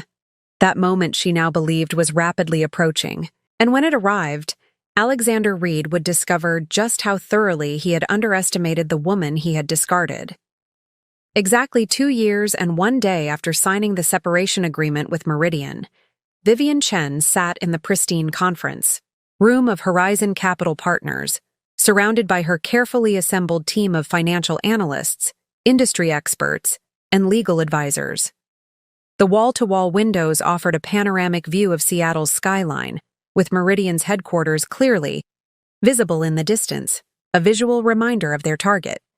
"The non-compete restriction expired at midnight," Vivian began, her voice steady as she addressed the room. "As of today, we are free to pursue any opportunity in the enterprise software space, including potential actions involving Meridian Enterprises." Eleanor Blackwell, who had become Vivian's closest advisor and Horizon's principal investor, leaned forward. "And the timing couldn't be better. The Meridian-Vertex merger announcement yesterday triggered exactly the market response we anticipated." On the large screen at the front of the room, financial charts displayed Meridian's stock performance, a sharp 22% decline following the merger announcement. The market had reacted with the skepticism that Vivian had predicted, recognizing the fundamental flaws in combining two companies with overlapping products and concerning debt structures. "Our analysis suggests that Meridian will need to secure additional financing within the next 3 months to complete the merger and manage the consolidated debt," explained Rajiv Mehta, Horizon's lead financial strategist. "Given the current market conditions and rising interest rates, they'll face significant challenges in obtaining favorable terms." Vivian nodded, the scenario unfolding exactly as she had projected. "And their existing creditors?" Increasingly nervous, Rajiv confirmed. "I've had informal conversations with representatives from Atlantic Capital, who hold the largest portion of Meridian's current debt. They're concerned about the company's direction, but aren't yet ready to take action." For 2 hours, the team methodically reviewed their intelligence on Meridian's vulnerable position. The company was not yet in crisis. It remained profitable and maintained strong client relationships, but Alexander's aggressive expansion strategy had created precarious financial scaffolding that could collapse under the right pressure. The meeting concluded. Eleanor remained behind while the others filed out. She studied Vivian with the shrewd assessment that had made her one of Seattle's most successful venture capitalists. "We've prepared for this moment for nearly 2 years," Eleanor observed. "You've built Horizon specifically to position yourself for this opportunity. But I need to ask the question everyone's thinking but no one dares to voice. Is this about sound business strategy or personal vindication?" Vivian met her gaze directly. "Both," she answered with uncharacteristic candor. "I won't pretend there isn't personal satisfaction in the prospect of reclaiming what Alexander took from me. But that wouldn't be enough to justify the financial risk we're contemplating." She stood, moving to the window to look out at Meridian's headquarters. "The merger with Vertex is fundamentally flawed for all the reasons outlined in our analysis. It's driven by Alexander's ego and ambition, rather than sound business judgment. Meridian is worth saving from his mismanagement, not just for me, but for the employees who remain, the clients who depend on their products, and yes, for our investors who stand to profit significantly if we execute this correctly." Eleanor joined her at the window, seemingly satisfied with Vivian's response. "Then let's make the next move." The following weeks saw Horizon Capital Partners executing a carefully orchestrated strategy. While remaining below the reporting thresholds that would require public disclosure, Horizon began acquiring small positions in Meridian through various investment vehicles. Simultaneously, Vivian initiated discreet conversations with key Meridian board members, institutional investors, and creditors. The approach was surgical in its precision. Not a hostile takeover attempt, but a methodical positioning as a potential solution to the growing concerns about Meridian's direction under Alexander's leadership. 3 months after the merger announcement, the pivotal moment Vivian had anticipated arrived. Meridian's quarterly earnings report showed the company missing projections for the first time in its history, with cash reserves dangerously depleted by acquisition costs. The stock dropped another 18% in a single day, triggering margin calls for several large investors and creating a cascade of forced selling. That evening, Vivian received the call she had been waiting for. James Patterson's name appeared on her phone screen, his timing as predictable as she had anticipated. "The board has called an emergency meeting for tomorrow," James said without preamble. "The Vertex merger is falling apart. Their financials were even worse than you suspected 2 years ago. They've been hiding substantial losses with accounting tricks that came to light during final due diligence." "That's unfortunate timing for Alexander," Vivian replied, carefully neutral in her response. "Unfortunate doesn't begin to cover it," James continued. "The banks are threatening to call in their loans unless we bring in new leadership and capital. Immediately, several board members mentioned your name today. They've heard about Horizon Capital and your recent activities." Vivian allowed a moment of silence before responding. "What exactly are you asking, James?" Would Horizon consider a significant investment in Meridian, combined with a leadership change? The question was direct, exactly what Vivian had been positioning for over the past 2 years. "We might," she replied, maintaining her professional composure despite the surge of vindication she felt. "I'd need to review the current financials, the real ones, not the version presented to analysts. And any discussion would need to include complete leadership restructuring, not just cosmetic changes." "The board meets at 9 a.m. tomorrow," James Dewise said. "Could you present a preliminary proposal by then?" "I'll see you at 9, Vivian confirmed, ending the call with a steady hand, despite the adrenaline coursing through her system. For the next 12 hours, Vivian and her team worked without pause, preparing a comprehensive rescue package for Meridian. The proposal was meticulously crafted to appeal to the board's urgent needs, while establishing terms that would give Horizon, and by extension Vivian, controlling interest in the company. At precisely 8:45 the following morning, Vivian walked through the revolving doors of Meridian's headquarters for the first time in 2 years. The security guard at the front desk did a double-take, recognition dawning on his face. "Ms. Chen, it's been a while."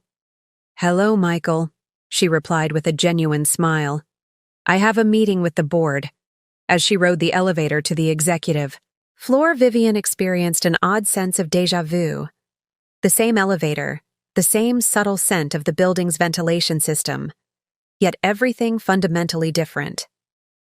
She was no longer the discarded co-founder leaving with a box of personal belongings. She was now CEO of Horizon Capital Partners, arriving with a lifeline that Meridian desperately needed. The boardroom looked exactly as she remembered it. The long mahogany table, the views of Puget Sound, the subtle displays of corporate success on the walls. 8 board members were already seated when she entered, their expressions a mix of anxiety, curiosity, and in some cases, visible discomfort at her presence. James Patterson rose to greet her. "Thank you for coming on such short notice, Vivian.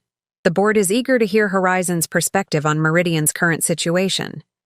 Vivian took the offered seat, placing her presentation materials on the table. She noted Alexander's conspicuous absence with mild surprise. "Before we begin," she said, "I'd like to understand who will be joining us. I was expecting the full board, including the CEO." An uncomfortable silence fell over the room. Finally, Patricia Winters, the board chair, cleared her throat. "Alexander was asked not to attend this particular meeting. Given the nature of our discussion, potential new investment and leadership changes, the board felt it would be more productive to speak freely." The revelation was unexpected but advantageous. Alexander had already been sidelined, making Vivian's proposal easier to present without immediate resistance. For the next hour, Vivian outlined Horizon's analysis of Meridian's current challenges and their proposed solution: a significant capital injection in exchange for controlling interest, immediate termination of the Vertex merger, and complete restructuring of executive leadership. "Our due diligence confirms that Meridian's core business remains strong," Vivian explained, her command of the company's finances clearly impressing the board.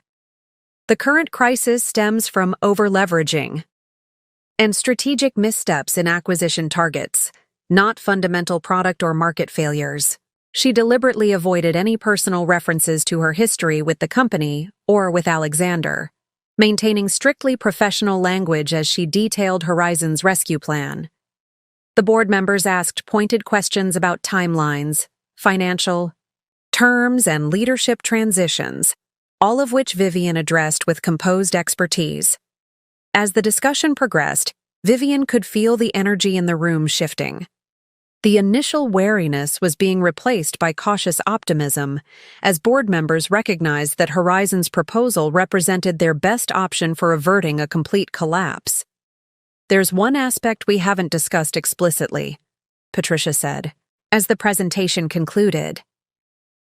"Leadership. Your proposal references executive restructuring, but doesn't specify who would lead Meridian through this transition and beyond." The moment Vivian had prepared for had arrived. She closed her portfolio, deliberately before responding.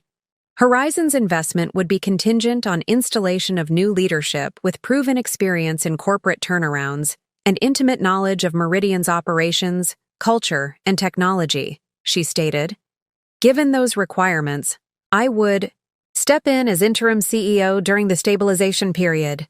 The statement hung in the air, its implications fully registering with each board member. Vivian watched as expressions shifted from surprise to calculation to gradual acceptance.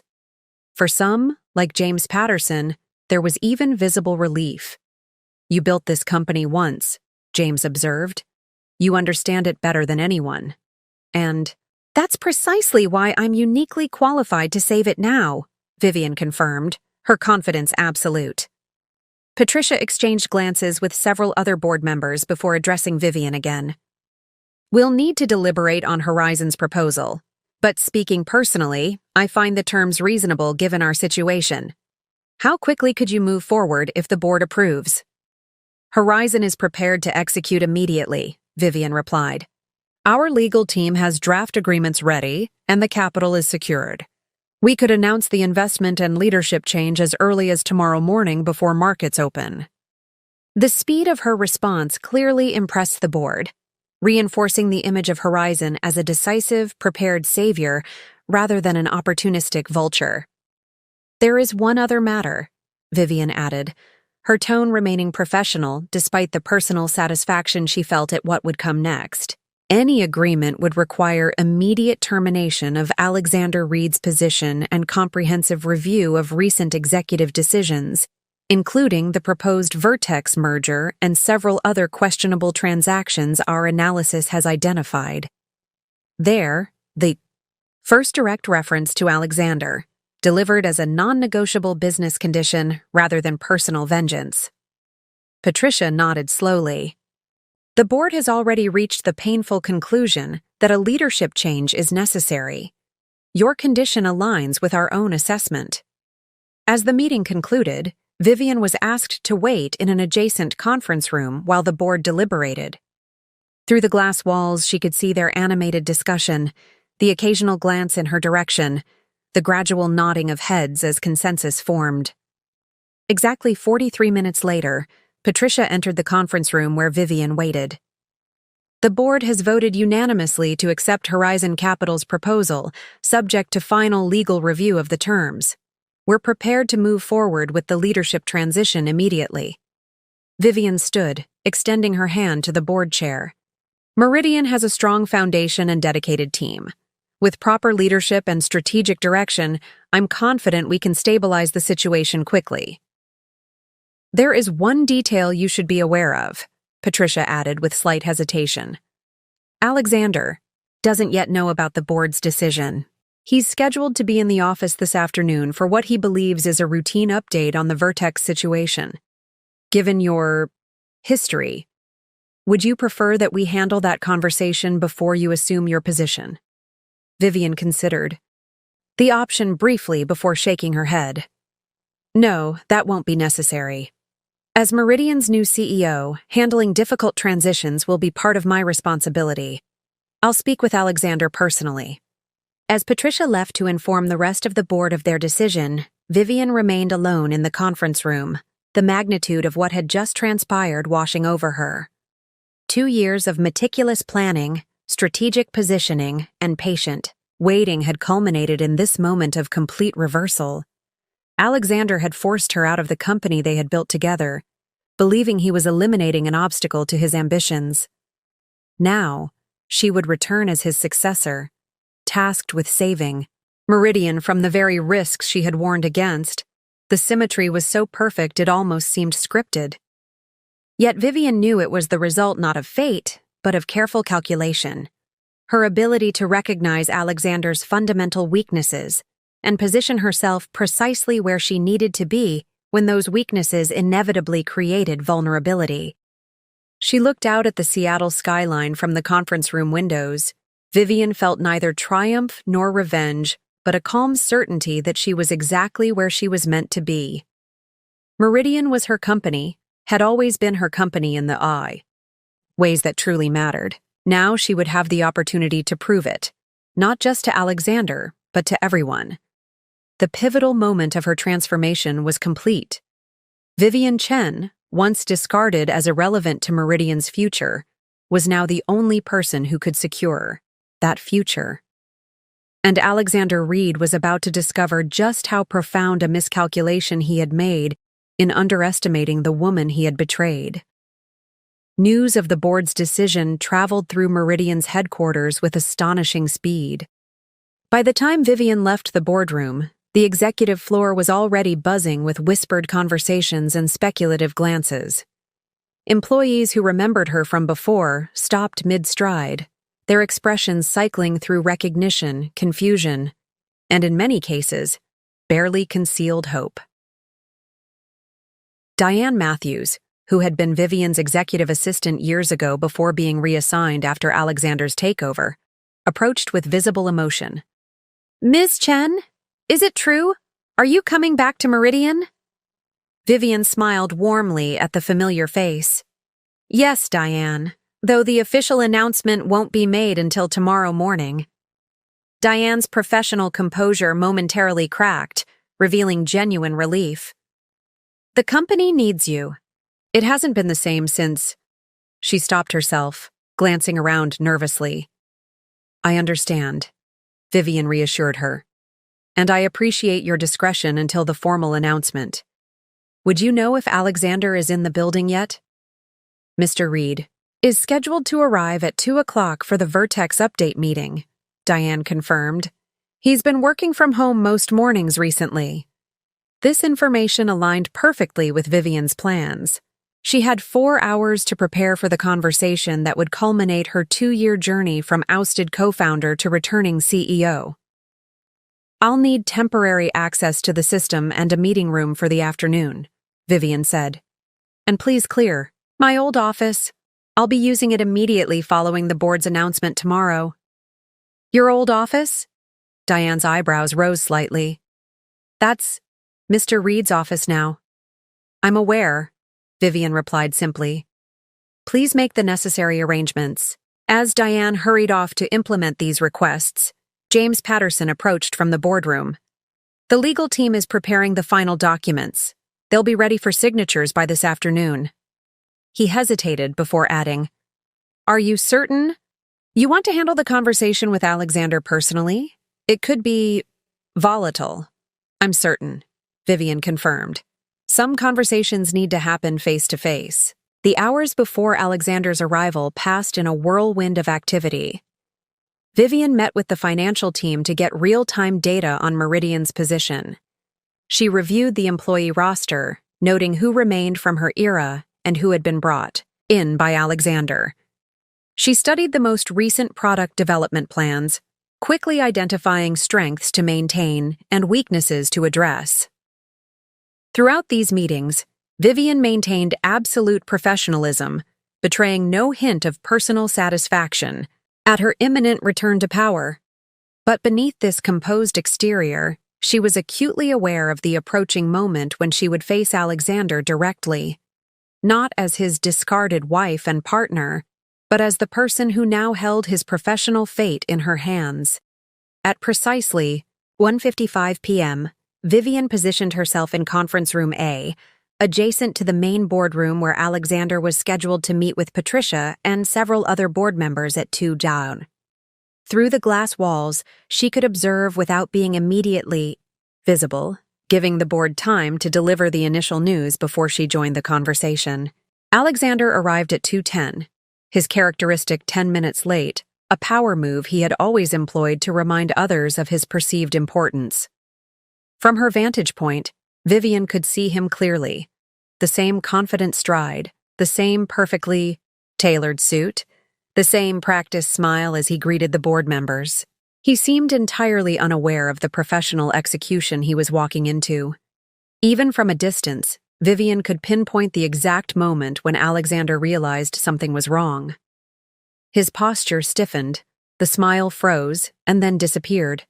His hand that had been gesturing emphatically dropped to his side.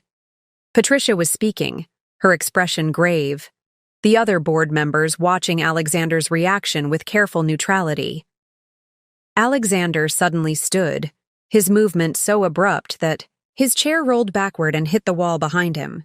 He was speaking rapidly, his gestures becoming more animated as Patricia continued to deliver what was clearly unwelcome news.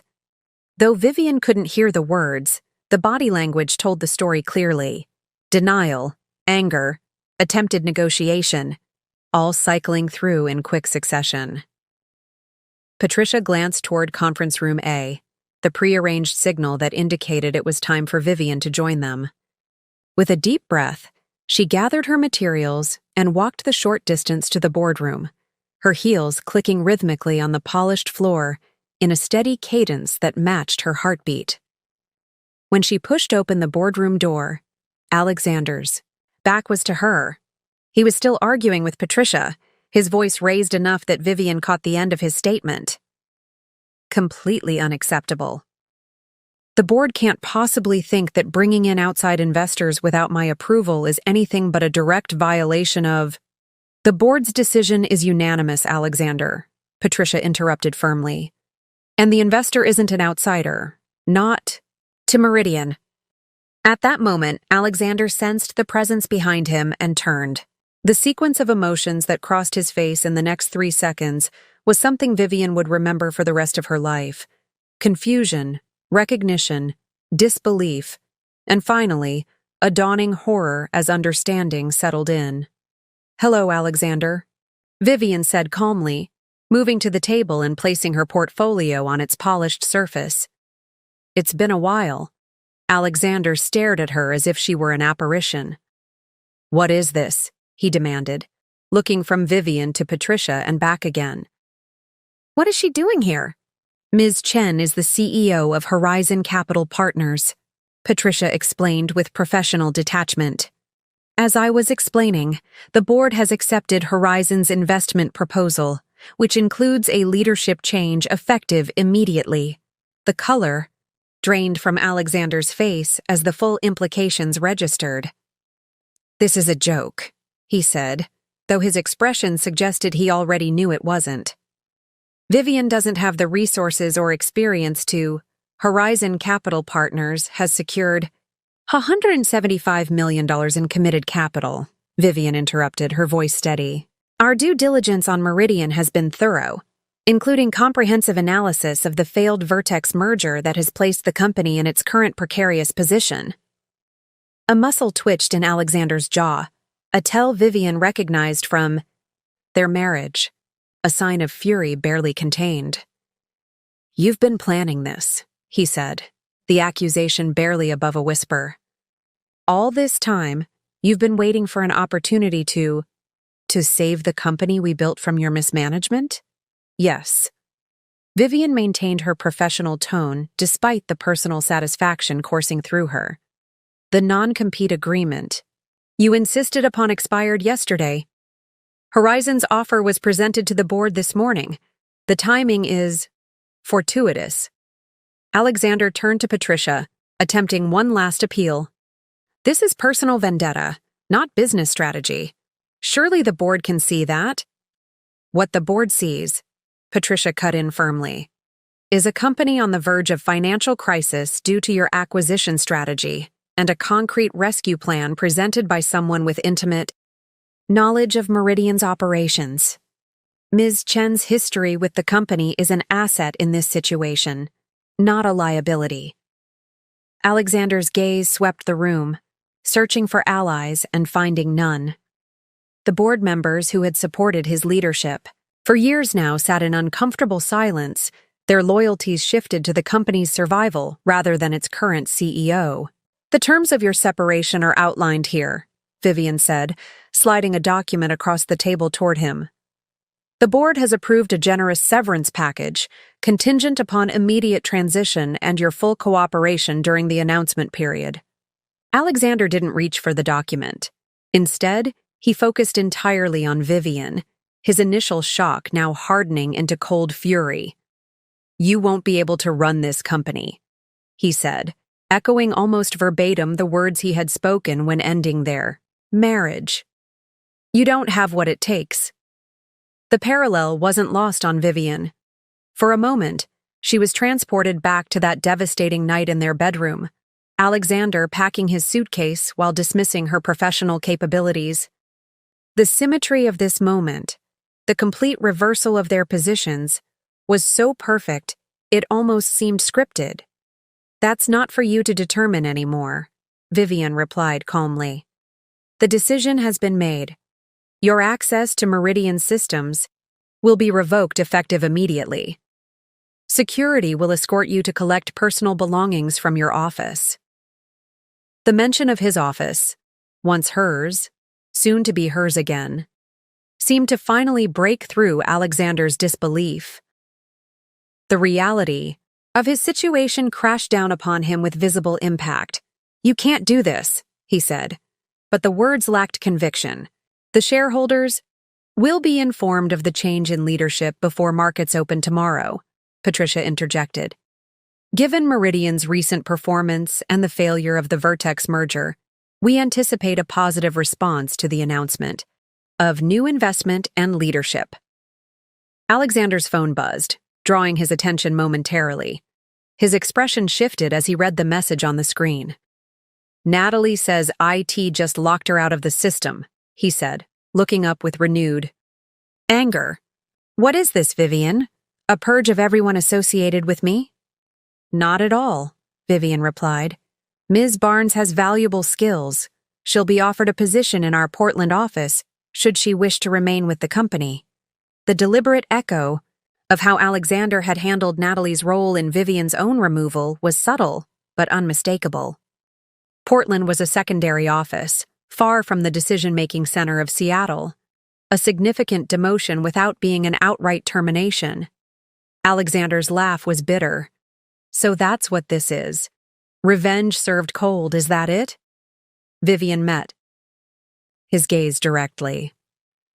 This isn't about revenge, Alexander. It's about reclaiming what we built together, what you nearly destroyed with your reckless acquisitions and over-leveraging. Meridian is worth saving, even if your position within it isn't. The boardroom fell silent as the former spouses regarded each other across the polished mahogany table. For Vivian, the moment carried none of the vindictive satisfaction she might once have anticipated. Instead, she felt a calm certainty that this outcome was both just and necessary, not merely for her personal redemption, but for the company's survival. Security is waiting outside, Patricia finally said, breaking the tense silence. They'll escort you to gather your personal items. Alexander's gaze remained locked on Vivian. This isn't over, he said quietly. Actually, it is, Vivian replied with finality. Goodbye, Alexander. As security personnel entered the boardroom, Alexander finally reached for the separation agreement, tucking it into his suit jacket without reading it. His movements were stiff, mechanical, a man operating on autopilot as his reality reconstructed itself around him. Vivian watched as he was escorted from the room, his tall frame suddenly seeming diminished, his confident stride replaced by halting steps. The parallels to her own departure 2 years earlier were striking. The box of personal items, the revoked access, the watching eyes of colleagues as a once powerful executive was reduced to a departing employee. When Alexander had disappeared from view, Patricia turned to Vivian. That was intense, she observed, but handled well. Thank you, Vivian replied, already refocusing on the tasks ahead. We should meet with the executive team immediately. They'll need reassurance and clear direction before tomorrow's announcement. As they prepared to address Meridian's leadership team, Vivian's phone buzzed with a message from Eleanor Blackwell. Contract signed. Funding secured. Congratulations. CEO Chen. The simple text marked the official completion of Vivian's transformation from discarded co-founder to returning savior. In just 2 years, she had rebuilt herself professionally, created a successful investment firm, and positioned herself perfectly to reclaim what had been taken from her. As word of the leadership change spread through Meridian's headquarters, Vivian could feel the atmosphere shifting. Tension gave way to cautious optimism. Uncertainty transformed into possibilities. Employees who had witnessed her departure now watched her return with expressions ranging from shock to relief to undisguised hope. Alexander didn't reach for the document. Instead, he focused entirely on Vivian, his initial shock now hardening into cold fury. You won't be able to run this company, he said, echoing almost verbatim the words he had spoken when ending their marriage. You don't have what it takes. The parallel wasn't lost on Vivian. For a moment, she was transported back to that devastating night in their bedroom, Alexander packing his suitcase while dismissing her professional capabilities. The symmetry of this moment, the complete reversal of their positions, was so perfect it almost seemed scripted. That's not for you to determine anymore, Vivian replied calmly. The decision has been made. Your access to Meridian systems will be revoked effective immediately. Security will escort you to collect personal belongings from your office. The mention of his office, once hers, soon to be hers again, seemed to finally break through Alexander's disbelief. The reality of his situation crashed down upon him with visible impact. You can't do this, he said. But the words lacked conviction. The shareholders will be informed of the change in leadership before markets open tomorrow, Patricia interjected. Given Meridian's recent performance and the failure of the Vertex merger, we anticipate a positive response to the announcement of new investment and leadership. Alexander's phone buzzed, drawing his attention momentarily. His expression shifted as he read the message on the screen. Natalie says IT just locked her out of the system, he said, looking up with renewed anger. What is this, Vivian? A purge of everyone associated with me? Not at all, Vivian replied. Ms. Barnes has valuable skills. She'll be offered a position in our Portland office should she wish to remain with the company. The deliberate echo of how Alexander had handled Natalie's role in Vivian's own removal was subtle but unmistakable. Portland was a secondary office, far from the decision-making center of Seattle, a significant demotion without being an outright termination. Alexander's laugh was bitter. So that's what this is. Revenge served cold, is that it? Vivian met his gaze directly. This isn't about revenge, Alexander.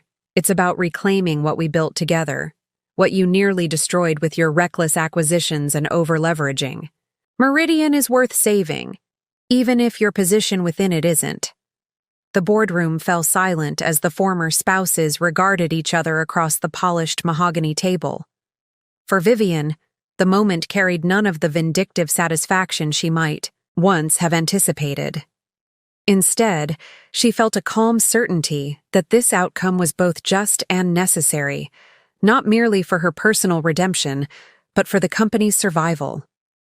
Security is waiting outside, Patricia finally said, breaking the tense silence. They'll escort you to gather your personal items. Alexander's gaze remained locked on Vivian. This isn't over, he said quietly. Actually, it is, Vivian replied with finality. Goodbye, Alexander. As security personnel entered the boardroom, Alexander finally reached for the separation agreement, tucking it into his suit jacket without reading it. His movements were stiff, mechanical, a man operating on autopilot as his reality reconstructed itself around him. Vivian watched as he was escorted from the room, his tall frame suddenly seeming diminished, his confident stride replaced by halting steps. The parallels to her own departure 2 years earlier were striking. The box of personal items, the revoked access, the watching eyes of colleagues as a once powerful executive was reduced to a departing employee. When Alexander had disappeared from view, Patricia turned to Vivian. That was intense, she observed, but handled well. Thank you, Vivian replied, already refocusing on the tasks ahead. We should meet with the executive team immediately. They'll need reassurance and clear direction before tomorrow's announcement. As they prepared to address Meridian's leadership team, Vivian's phone buzzed with a message from Eleanor Blackwell. Contract signed. Funding secured. Congratulations. CEO Chen. The simple text marked the official completion of Vivian's transformation from discarded co-founder to returning savior. In just 2 years, she had rebuilt herself professionally, created a successful investment firm, and positioned herself perfectly to reclaim what had been taken from her. As word of the leadership change spread through Meridian's headquarters, Vivian could feel the atmosphere shifting. Tension gave way to cautious optimism. Uncertainty transformed into possibilities. Employees who had witnessed her departure now watched her return with expressions ranging from shock to relief to undisguised hope. Regardless of her choice, I expect all of you to maintain absolute professionalism during this transition. Meridian's culture will be defined by respect, accountability, and performance, starting now. The executives filed out with new assignments and a clear understanding of Meridian's direction under Vivian's leadership. Several lingered to speak with her privately, some expressing support, others asking pointed questions about their department's futures.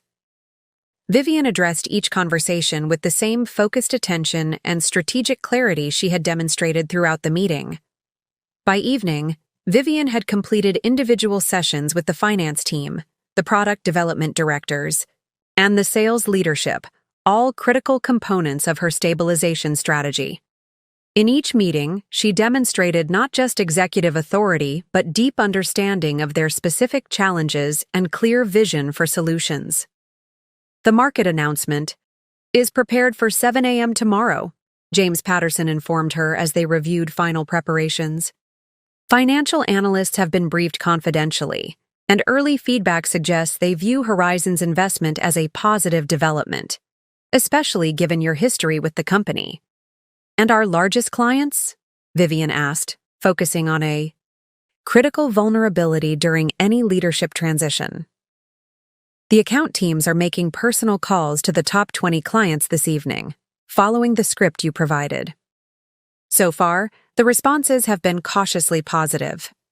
Several have actually expressed relief that the Vertex merger isn't proceeding. Vivian nodded, checking another item off her mental list. And the employee communication? Company-wide email goes out at 6 a.m., followed by department meetings at 9. The all-hands virtual meeting is scheduled for 11 as you requested.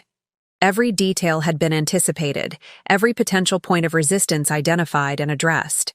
This wasn't improvisation. It was the execution of a strategy Vivian had been refining for months, built on her intimate knowledge of Meridian's operations and culture.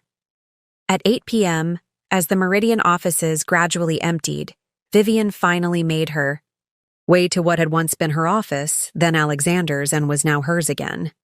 The space had already been partially transformed, Alexander's personal items removed, the furniture rearranged to its original configuration from her previous tenure.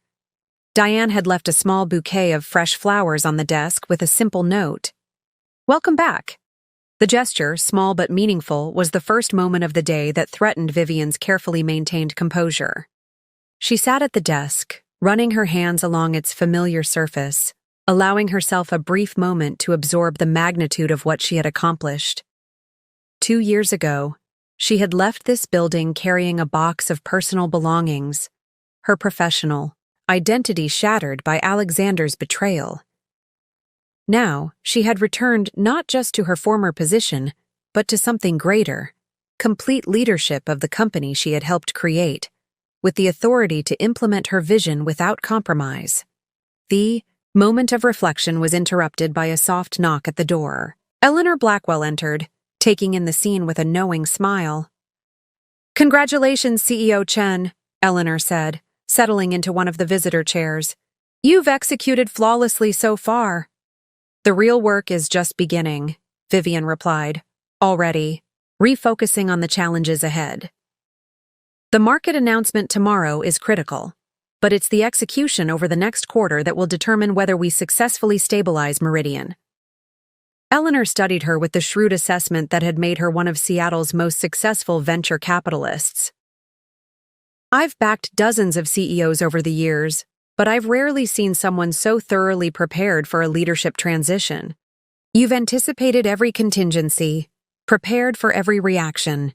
I've had 2 years to plan," Vivian acknowledged, "and intimate knowledge of both the company and its former CEO. Speaking of whom," Eleanor ventured, "any word on Alexander's next moves?" "He's bound by the same non-compete restrictions he once imposed on me," Vivian replied. "Professionally, his options are limited in the immediate term. His reputation in the industry will suffer from Meridian's financial situation and the failed Vertex merger."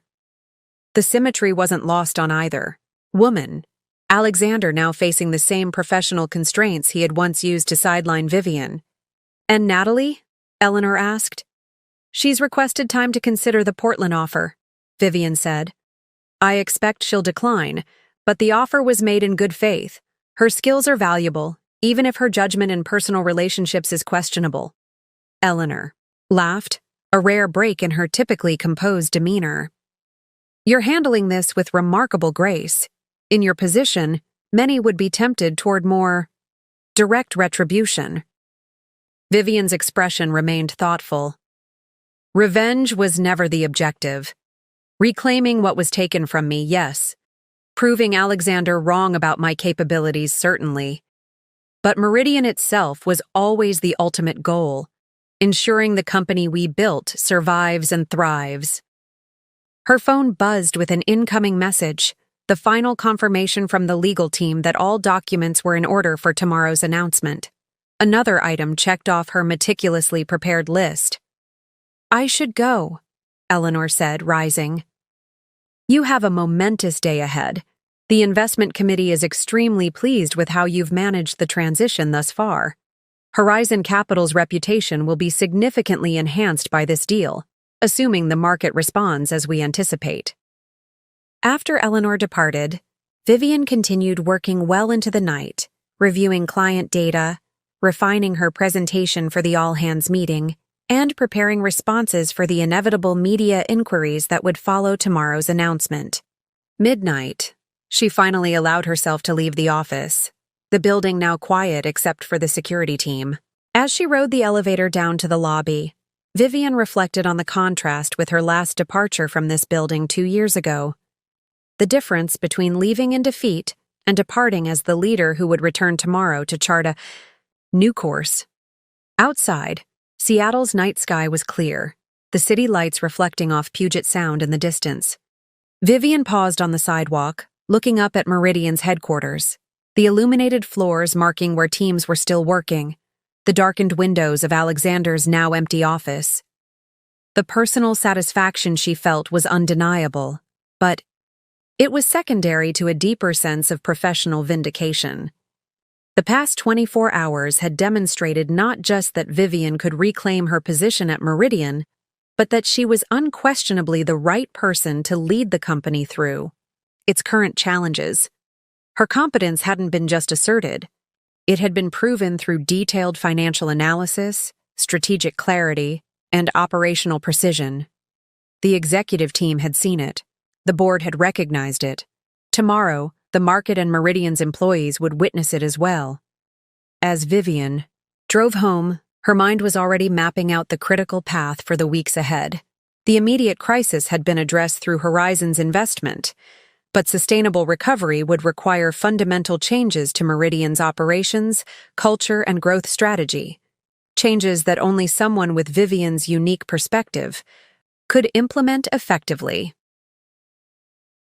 In the quiet of her car, with Seattle's skyline fading in the rearview mirror, Vivian allowed herself a moment of reflection on the journey that had brought her to this point. The devastation of Alexander's betrayal had indeed been the catalyst for her transformation, but it was her own resilience, strategic thinking, and professional growth that had made this outcome possible.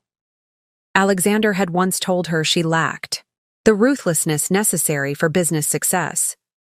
What he had failed to recognize was that true leadership wasn't about ruthlessness, but about persistence, vision, and the capacity to build, rather than simply acquire. These were the qualities Vivian had demonstrated not just in reclaiming her position at Meridian, but in how she planned to save the company from the very vulnerabilities Alexander's leadership had created.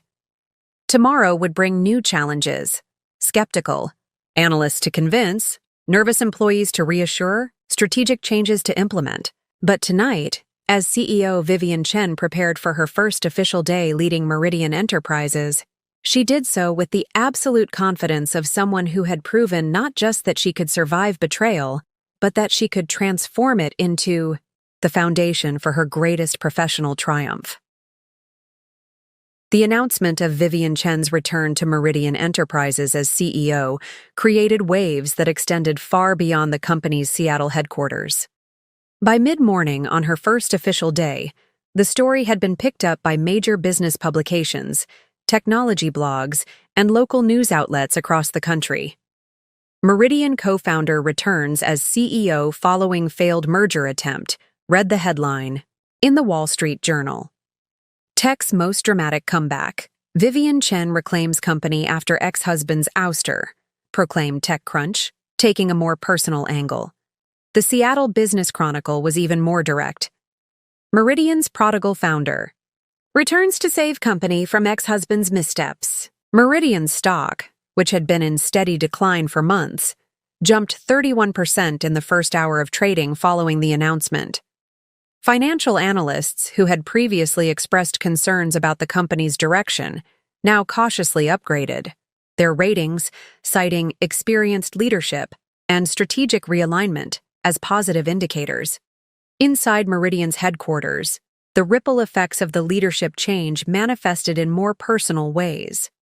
Employees gathered in small groups, discussing the dramatic developments with a mixture of shock, excitement, and in some cases, concern about what the change might mean for their own positions. "I was here when she left 2 years ago," a veteran developer explained to newer colleagues in the break room. "It was awful. She built half our core systems, and suddenly she was gone with no explanation. Alexander changed everything after that." "Is it true they were married?" asked a young UX designer who had joined during Alexander's tenure. "Married and co-founders," confirmed a project manager. "They built Meridian together from nothing. Then he left her for Natalie and pushed her out of the company." "And now she's back as his boss," the designer marveled. "That's some serious karma." Similar conversations echoed throughout the building as employees processed the implications of this corporate and personal drama.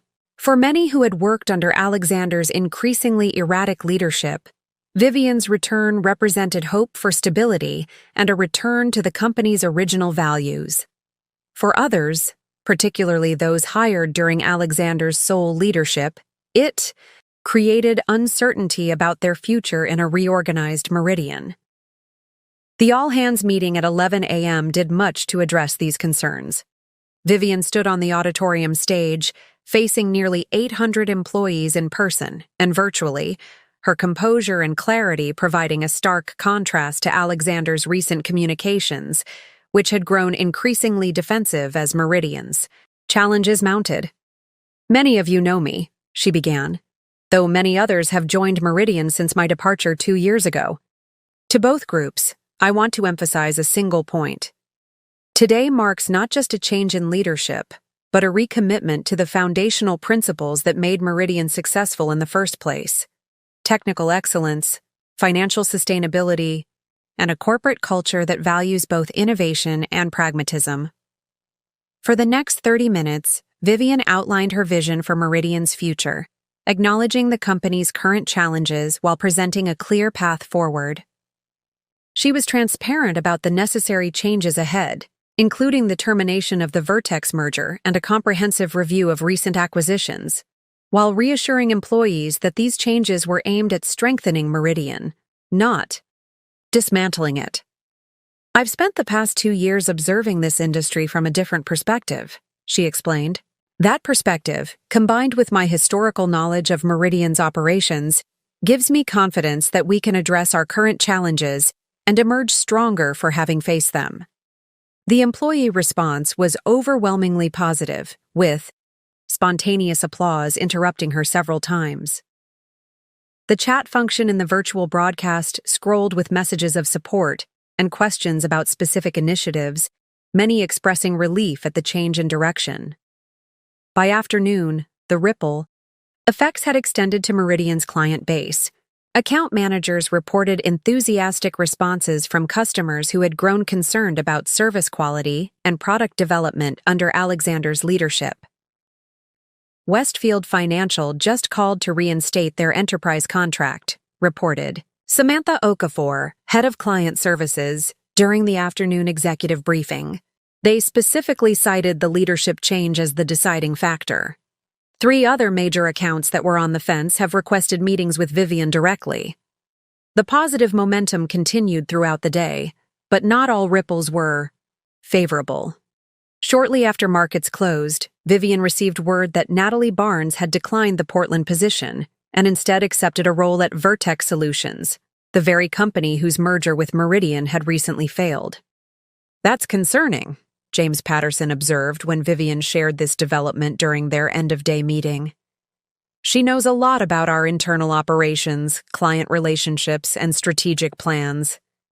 "She does," Vivian agreed.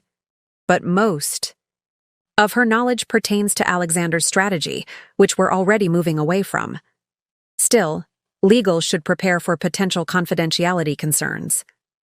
More concerning was the news that arrived via Meridian's legal team late that evening. Alexander had retained Martin Coleman, a high-profile attorney known for aggressive, wrongful termination lawsuits.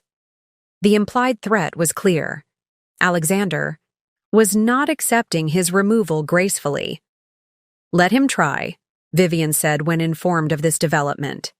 "The board's decision is well documented and entirely justified given Meridian's performance under his leadership. His own financial disclosures to the board will be his undoing if he pursues this." The external ripples continued to spread throughout the week following Vivian's return. Industry blogs speculated about the personal drama behind the corporate shakeup. Financial analysts published detailed assessments of Meridian's prospects under new leadership. Competitors reached out to key Meridian clients, hoping to capitalize on the transition period. More unexpected were the ripples within Seattle's tech community, particularly among women in leadership positions. 3 days after the announcement, Vivian received an invitation to speak at an upcoming Women in Tech conference, the note including a personal message from the organizer. "Your return to Meridian sends a powerful message about resilience and second acts in this industry. We'd be honored to have you share your journey." Similar invitations followed: podcast interviews, panel discussions, keynote opportunities, all focused on Vivian's remarkable professional resurrection. While flattered by the attention, she declined most requests, focusing instead on Meridian's immediate needs. "I'll have time for speaking engagements after we've stabilized the company," she explained to Eleanor during their weekly check-in. "Right now, my priority is ensuring that Meridian's recovery is as dramatic as its recent troubles." 1 week into Vivian's tenure as CEO, the most significant ripple effect became apparent in Meridian's internal operations. The atmosphere throughout the company had transformed, tension replaced by tentative optimism, departmental silos giving way to collaborative problem-solving, defensive posturing yielding to transparent assessment of challenges. "It's like someone opened all the windows in a stuffy room," observed David Chen, a product director who had worked at Meridian since its early days. "People are talking to each other again, sharing ideas instead of hoarding information for political advantage. It's how things used to be before." He trailed off, but Vivian understood the unspoken reference to Alexander's leadership style, which had increasingly fostered competition rather than collaboration among teams. The ripple effects extended beyond Meridian to Vivian's personal life as well. Friends who had supported her through the devastating period following Alexander's betrayal now celebrated her triumphant return. Family members who had worried about her during those dark days expressed pride in her resilience. "Mom would have loved to see this," Vivian's brother Michael told her during a rare dinner together, referencing their mother who had passed away the previous year. Her daughter running the company she helped build, proving all the doubters wrong. "She always said you were the strongest of all of us." The observation touched Vivian deeply. Her mother had been her most steadfast supporter during the aftermath of Alexander's betrayal, never doubting that Vivian would find her way forward. That she hadn't lived to see this vindication was perhaps the only bittersweet note in Vivian's otherwise complete triumph. 2 weeks into her leadership, Vivian received an unexpected communication that represented perhaps the most surprising ripple effect of all.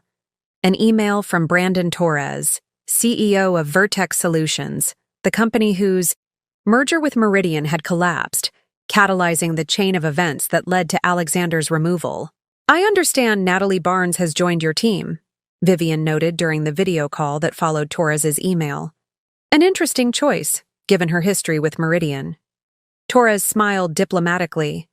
Ms. Barnes brings valuable insights about enterprise client needs, but that's not why I wanted to speak with you.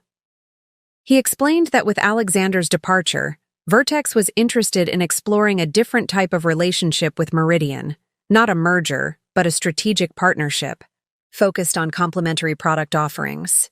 The merger Alexander proposed never made sense, Torres admitted. It was driven by ego rather than sound business strategy. But there are legitimate synergies between our companies that could benefit both, if approached differently. The conversation revealed yet another dimension of Alexander's failed leadership. His aggressive acquisition strategy had alienated potential partners who might otherwise have been valuable allies. Vivian promised to consider Torres's proposal once Meridian's immediate stabilization was complete. Another potential positive outcome arising from the leadership change. Perhaps the most profound ripple effect, however, was one that few outside Vivian's inner circle ever witnessed. Late one evening, 3 weeks after taking the helm at Meridian, Vivian sat alone in her office, reviewing the latest financial projections. The immediate crisis had been averted through Horizon's investment, and the company was showing early signs of recovery under her leadership. Alexander nodded, a muscle working in his jaw as he gathered his thoughts. I've also dissolved my relationship with Natalie, he added, the personal revelation unexpected in this setting. It turns out our compatibility was largely situational. Vivian absorbed this information without visible reaction, though she couldn't help wondering if Natalie's decision to join Vertex had precipitated this development, or vice versa. Either way, it represented another unraveling of the life Alexander had chosen over their marriage. I'm telling you this not to seek sympathy, Alexander continued, but because I owe you the truth, at minimum. The choices I made, personally and professionally, have had consequences I didn't anticipate. The understatement was almost laughable. His decision to leave Vivian for Natalie and push her out of Meridian had set in motion the very sequence of events that led to his current predicament. Professionally sidelined, personally isolated, and sitting in what had once been his office. As a visitor requiring security escort. What is it you want, Alexander? Vivian asked, cutting through the carefully constructed preamble to the heart of the matter. He met her gaze directly for the first time since entering the office. I want to understand how you did it, he said, a hint of his former intensity, breaking through. How you went from, he gestured vaguely, where you were 2 years ago to this, to taking back Meridian from under me, to becoming CEO of a successful investment firm, to completely reinventing yourself professionally while I was still dismissing you as a non-factor. The question was remarkable in its honesty. Alexander Reed, who had never acknowledged weaknesses or sought guidance from others, was essentially asking Vivian to explain how she had outmaneuvered him so completely. Vivian considered her response carefully. Part of her wanted to savor this moment of validation, to detail exactly how she had recognized his strategic blind spots and positioned herself to capitalize on them. But something in his expression, a genuine bewilderment that bordered on vulnerability, made her choose a different approach. I had no choice but to reinvent myself, she said finally. You took everything that defined me professionally, my role at Meridian, my connection to the company we built together, my identity in the industry. What remained was just me, my skills, my knowledge, my capacity to begin again. She stood, moving to the window that overlooked the Seattle skyline before continuing. When you have nothing left to lose, you gain a certain clarity. Every decision I made after leaving Meridian was focused on creating something new rather than reclaiming something lost. Horizon Capital wasn't built as a vehicle for revenge. It was built because I recognized an opportunity in the market for the specific expertise I could provide. Alexander listened intently, his expression suggesting he was genuinely trying to understand. And acquiring Meridian? That wasn't about revenge? Vivian turned back to face him. Meridian was a distressed asset with strong fundamentals being mismanaged toward insolvency. It was exactly the type of opportunity Horizon was, created to identify and address. That I had personal history with the company made the analysis more accurate, not less valid. She returned to her seat, meeting his gaze directly. Would another investor have stepped in if Horizon hadn't? Possibly. Would they have understood Meridian's potential as thoroughly as I did? Unlikely. My history with this company was a competitive advantage in recognizing both its vulnerabilities and its unrealized value. Alexander absorbed this, his expression a complex mixture of respect and residual defensiveness. You make it sound inevitable, as if I was destined to fail and you to succeed. Not destined, Vivian corrected, but predictable, given our respective approaches. You pursued growth at any cost, leveraging the company beyond sustainable levels, to fuel acquisition after acquisition. I advocated for strategic growth balanced with operational excellence. The market ultimately confirmed which approach was sound. The assessment was clinical rather than accusatory, but Alexander flinched, slightly nonetheless. The board supported my strategy, he noted, a final attempt at justification. The board wasn't provided with complete information, Vivian countered. The financial reports they received obscured the true extent of Meridian's leverage and the underperformance of acquired companies. That reality would have emerged eventually, with or without my involvement. Alexander fell silent, seemingly processing her words. When he spoke again, his tone had shifted from defensive to reflective. We built something remarkable together, he said quietly. Before everything changed. Meridian was the best of both of us. Your technical vision and operational discipline combined with my market instincts and client relationships. The acknowledgement of their former complementary partnership, something Alexander had systematically erased from Meridian's narrative after her departure, caught Vivian by surprise. Yes, we did, she agreed, a hint of the old connection briefly resurfacing between them. And I destroyed it, Alexander continued, the admission clearly difficult for him. Not just our marriage, but the partnership that made Meridian successful. I convinced myself that I was the visionary, that your caution was holding the company back, that I could replicate our success without your counterbalance. He ran a hand through his hair, a gesture of frustration Vivian remembered from their years together. I was wrong, catastrophically wrong, and not just about Meridian, about you. The admission hung in the air between them, its significance extending beyond business strategy to the personal betrayal that had catalyzed everything that followed.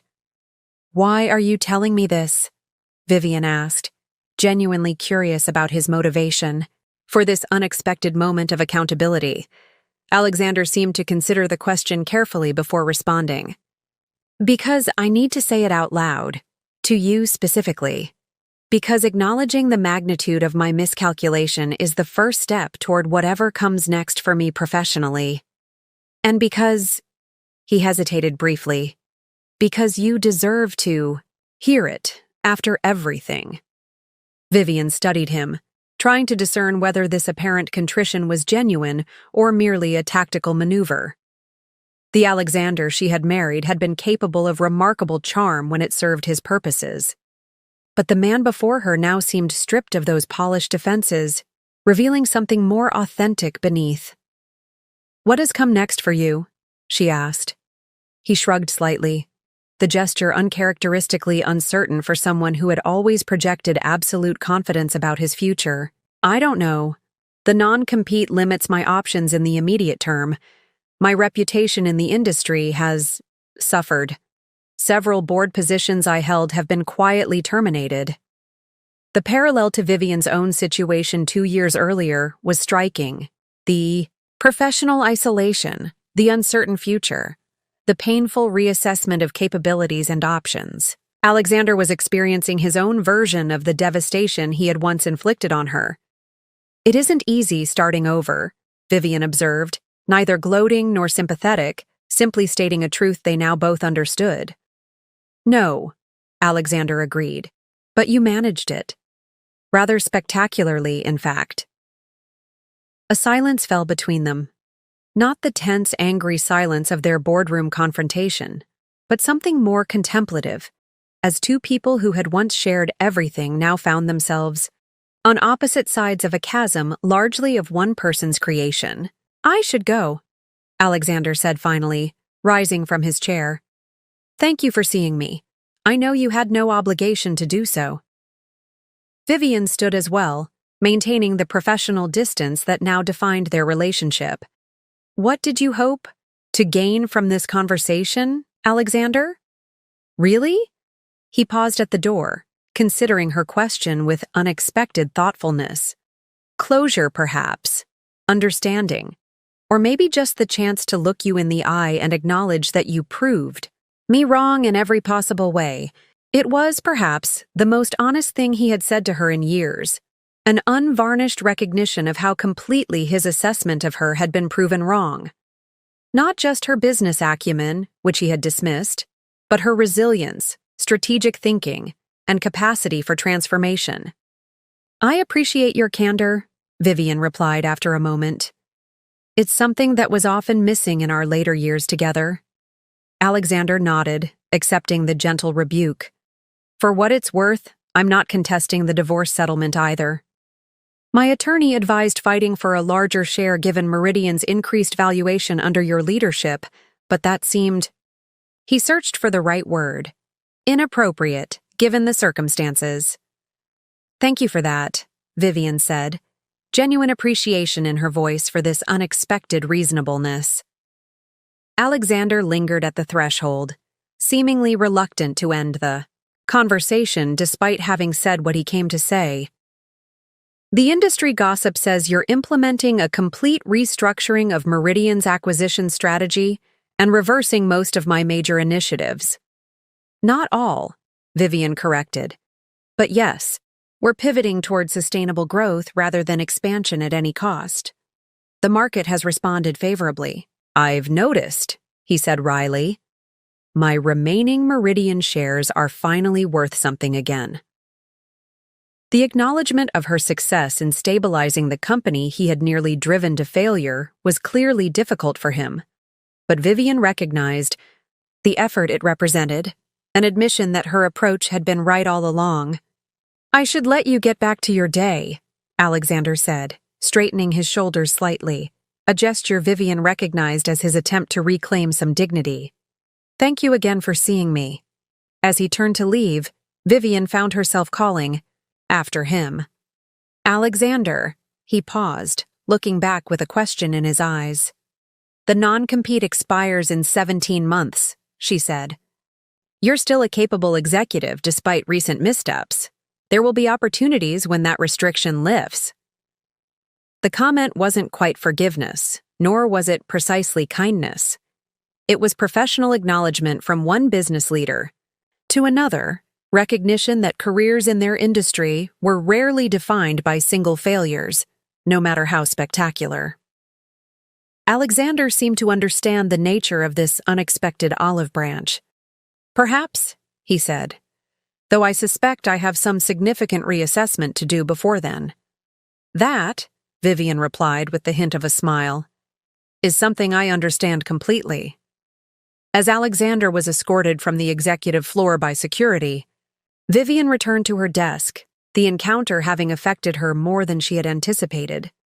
There was no satisfaction in seeing him diminished, no vindication in his acknowledgement of her superior judgment. What she felt instead was a complex mixture of closure and recognition. Two people who had once shared everything, now acknowledging the truth of their separate paths and the consequences of choices made. Her phone buzzed with a message from Eleanor. "Board meeting prep at 2? New acquisition target to discuss." The reminder pulled Vivian firmly back to the present and the future she was building. Alexander Reed was now part of Meridian's past, A significant chapter, certainly, but no longer the determining factor in its trajectory. That responsibility now rested with Vivian, and she intended to ensure that the company's second act would be even more impressive than its first.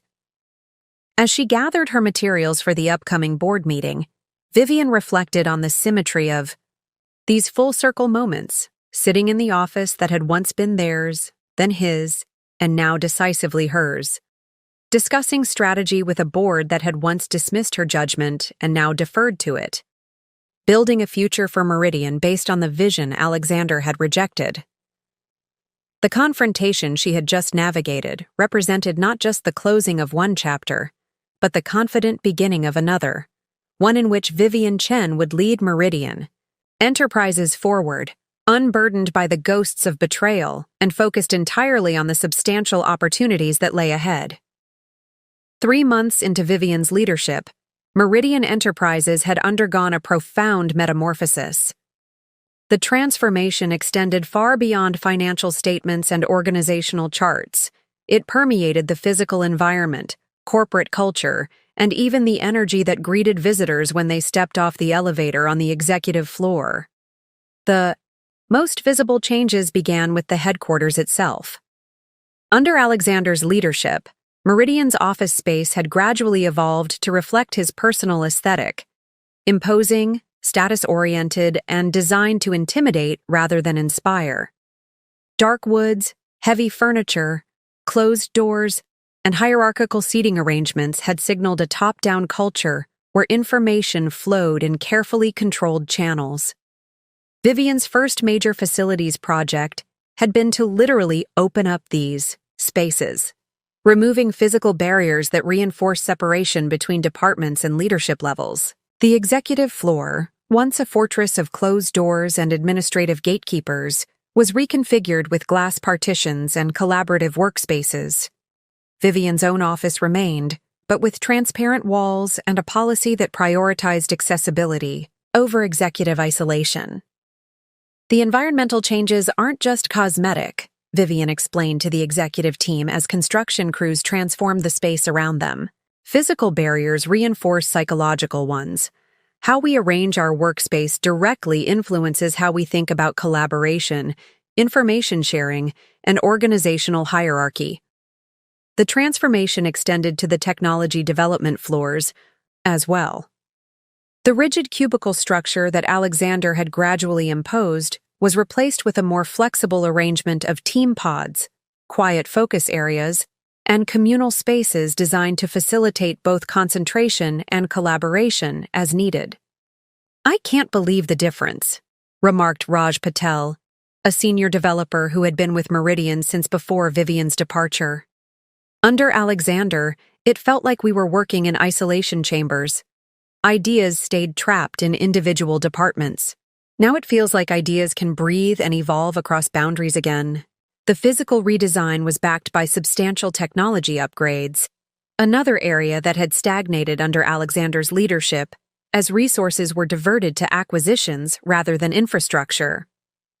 Vivian authorized a comprehensive overhaul of Meridian's internal systems, prioritizing tools that facilitated collaboration, transparent project tracking, and cross-functional communication.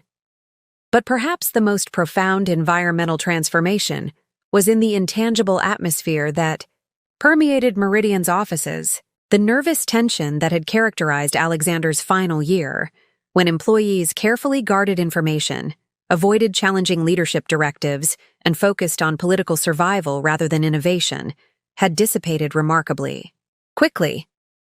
In its place emerged a renewed energy, a sense of possibility that longtime employees recognized from Meridian's early days when Vivian and Alexander had led as true partners. The difference was palpable to anyone who had experienced both eras. "It's like we can breathe again," observed Diane Matthews during a check-in with Vivian. "People are excited to come to work. They're volunteering ideas in meetings instead of waiting to be called on. They're collaborating across departments without being forced to." This cultural shift wasn't accidental. Vivian had deliberately modeled the behaviors she wanted to see throughout the organization. asking questions rather than issuing directives, acknowledging uncertainty where it existed rather than projecting false confidence, and explicitly valuing diverse perspectives in decision-making processes. The transformation extended to Meridian's meeting culture as well. The lengthy, presentation-heavy sessions that had become standard under Alexander's leadership were replaced by focused discussions with clear objectives and broad participation. Status meetings were conducted via collaborative documents rather than time-consuming in-person updates. And most significantly, dissenting opinions were not merely tolerated, but actively encouraged. "I need people who will tell me when I'm wrong," Vivian explained during an all-hands gathering 2 months into her tenure. The greatest risk to any organization is leadership that hears only what it wants to hear. That's how we ended up with the Vertex merger disaster. This explicit commitment to intellectual honesty resonated throughout Meridian, particularly with employees who had witnessed Alexander's increasing intolerance for perspectives that challenged his vision. The result was the environmental transformation, not just in physical space, but in the conversational space where ideas were exchanged and decisions made. The effects of these changes became evident in unexpected ways. Employee sick days decreased by 22% compared to the same quarter the previous year. Applications for internal transfers, often an indicator of departmental dysfunction, dropped by 68%. And perhaps most tellingly, Meridian's Glassdoor ratings improved from 2.8 to a stellar 4.6 in just 3 months, with anonymous reviews specifically, citing the improved work environment and leadership transparency. Even Meridian's client interactions reflected this environmental transformation. The sleek, intimidation-focused meeting rooms that Alexander had designed to project power during negotiations were reconfigured to facilitate genuine partnership discussions. The change was subtle but significant, replacing the massive boardroom table with modular furniture that could be arranged based on the nature of the conversation, adding interactive technology that enabled real-time collaboration, ensuring equal sightlines and comfortable seating for all participants rather than elevated positions for Meridian representatives. Our physical environment should reflect our business philosophy, Vivian explained to the sales team during training on the new approach. "We're not here to overpower clients, but to solve problems with them. Our spaces should facilitate that partnership rather than undermine it." The client response was overwhelmingly positive. Several major accounts that had been considering moving to competitors specifically cited the shift in Meridian's approach as a factor in their decision to renew contracts. "It's not just that the software is better," explained the CTO of Westfield Financial during a renewal discussion. "It's that working with Meridian feels different now. We're treated like partners rather than targets. Our feedback is actually incorporated rather than dismissed." 6 weeks into these transformations, Vivian received an unexpected email from Lisa Kwan, the former VP of Product Development, who had warned her about Alexander's plans 2 years earlier. Lisa had left Meridian during Alexander's tenure, joining a smaller competitor where she had subsequently been promoted to Chief Product Officer. "I visited Meridian yesterday for a potential partnership discussion," Lisa wrote. "I almost didn't recognize the place. Not just the physical changes, but the energy of the people. Whatever you're doing, it's working. For the first time in years, I felt a twinge of regret about leaving." The message reinforced what Vivian was increasingly recognizing. The environmental transformation of Meridian under her leadership wasn't just about undoing Alexander's mistakes or returning to some earlier version of the company. It was about creating something new, a synthesis that combined the innovative spirit of Meridian's early days with the strategic clarity and operational discipline Vivian had developed during her time building Horizon Capital. The transformation extended to Meridian's branding and external presence as well. The aggressive, competition-focused messaging that had characterized Alexander's marketing approach was replaced by communication that emphasized problem-solving, client success, and sustainable innovation. The corporate website was redesigned to highlight client case studies rather than Meridian's size or market position.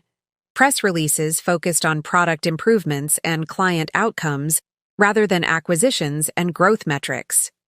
"We're shifting the narrative," Vivian explained to the marketing team. "Meridian isn't about dominating markets. It's about solving real problems with sustainable technology solutions. That's the company we originally built, and it's the company we're becoming again, just with greater scale and capability." This realignment of Meridian's external identity with its internal transformation created a powerful coherence that resonated with employees, clients, and industry observers alike. The company wasn't just saying it had changed, it was demonstrating that change in every aspect of its operations and interactions. 3 months after taking control of Meridian, Vivian stood in the center of the transformed executive floor, observing the activity around her. Engineers collaborated with marketing specialists at a shared workspace that had once been Alexander's private conference room. Account managers and developers huddled around a prototype display, debating user experience, improvements with animated enthusiasm. Through glass partitions, she could see her executive team engaged in spontaneous problem-solving rather than formal presentations. The space hummed with productive energy, so different from the tense silence that had characterized these same floors in the final months of Alexander's leadership. The transformation wasn't complete. There were still pockets of resistance, departments that clung to old ways of working, individuals who remained skeptical about the new direction.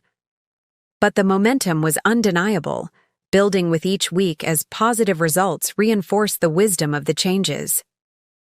Eleanor Blackwell joined Vivian for their weekly walkthrough of the headquarters, her shrewd investor's eye taking in the transformed environment. "You've essentially rebuilt the company's DNA in a single quarter," she observed. "That's extraordinarily difficult to achieve, particularly in an organization of this size." "The foundations were always there," Vivian replied. "Meridian's original culture was collaborative and innovation-focused. I'm not creating something new so much as removing the barriers that prevented that culture from thriving." They paused at the windows overlooking Seattle, the same view that had once framed Alexander's power displays during client meetings, now serving as a shared space where employees gathered for informal discussions and creative thinking. Still, Eleanor persisted. "The speed of the transformation is remarkable. I've invested in dozens of turnaround situations, and they typically take much longer to show meaningful cultural change." Vivian considered this assessment, recognizing its accuracy. "I think it's because I'm not an outside CEO brought in to fix a troubled company. I'm a founder returning to the organization I helped create. There was a reservoir of institutional memory, people who remembered what Meridian was before Alexander's later approach took hold. They weren't resisting change so much as welcoming a return to core values they already shared." This insight captured the essence of Meridian's environmental transformation under Vivian's leadership. Not a revolution imposed from above, but a reconnection with founding principles that had been obscured but never fully erased during Alexander's tenure.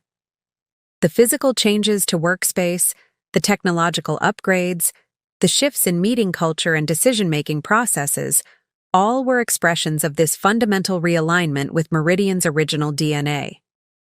As Vivian and Eleanor continued their tour of the transformed headquarters, they passed the office that had once been Alexander's domain, now a collaborative innovation lab where cross-functional teams tackled the company's most challenging problems. The symbolic significance wasn't lost on either woman. The space once reserved for individual power was now dedicated to collective intelligence. The environmental transformation of Meridian Enterprises under Vivian's leadership had indeed been remarkably swift and comprehensive. But its true significance lay not in the changed physical spaces or reorganized departments, but in how these environmental shifts enabled and reinforced a deeper transformation in how Meridian functioned, innovated, and engaged with both employees and clients. This was no mere cosmetic renovation. but a fundamental reimagining of what Meridian could be.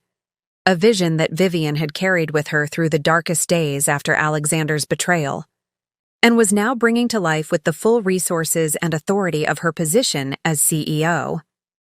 6 months after Vivian Chen assumed leadership of Meridian Enterprises, the quarterly earnings call provided undeniable evidence of the company's remarkable transformation.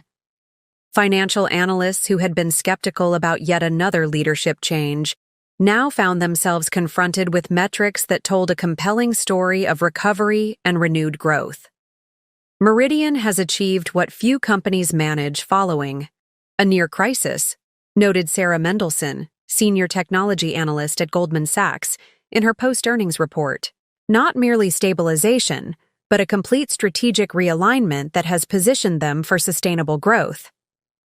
CEO Vivian Chen has effectively salvaged a company that was rapidly approaching a liquidity crisis under previous leadership.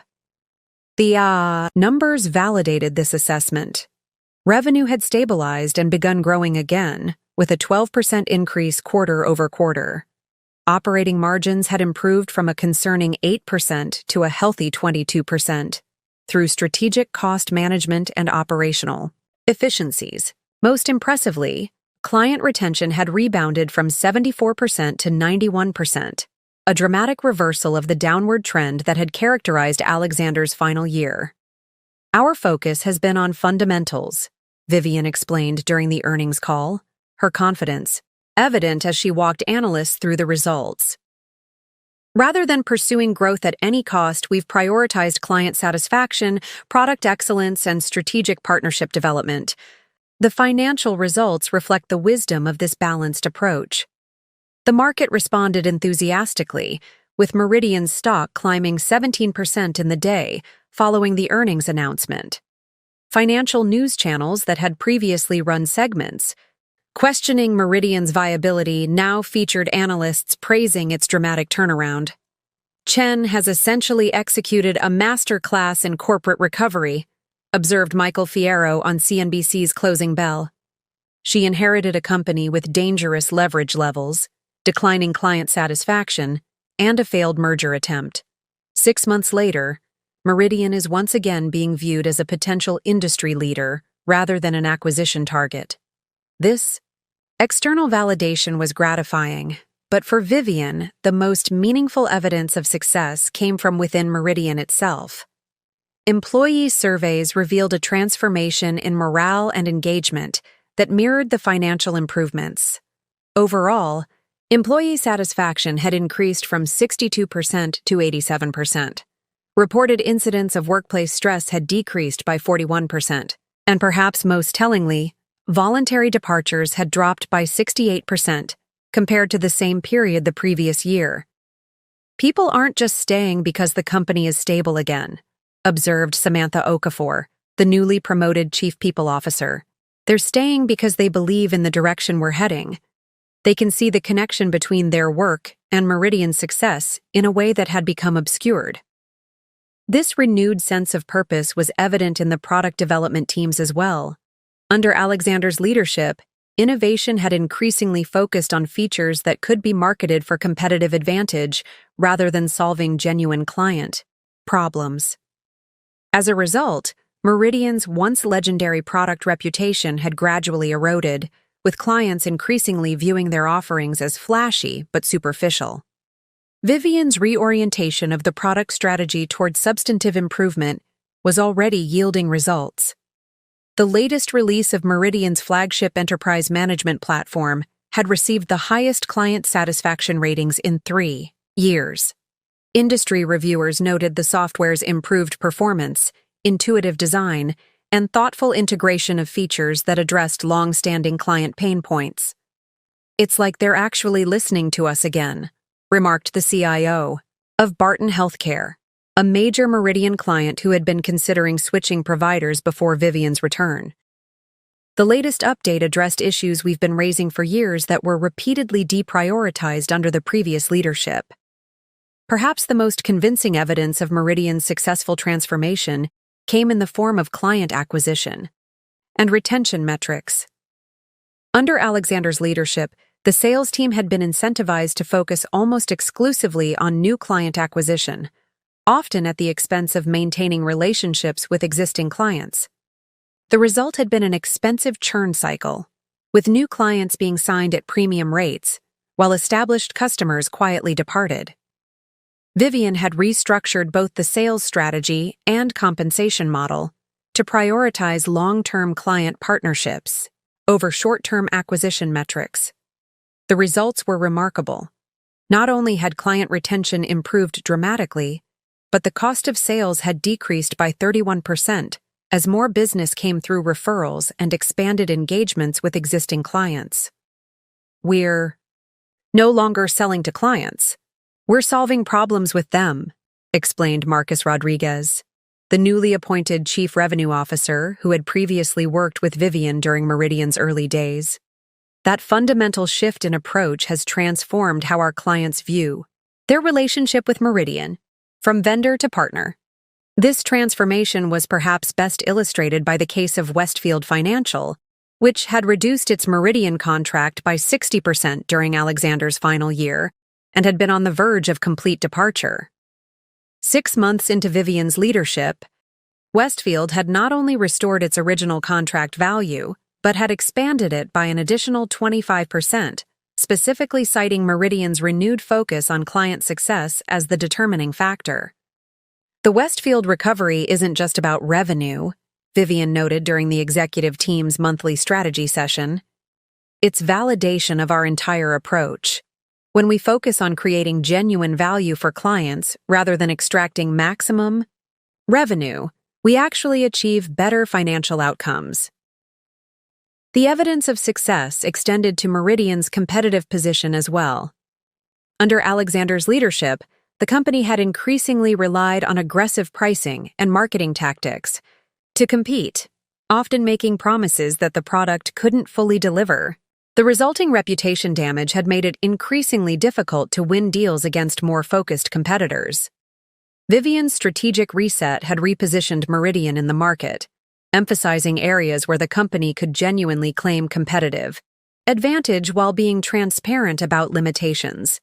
This authentic approach, combined with the substantial product improvements, had resulted in a 23% increase in competitive win rate despite less aggressive pricing.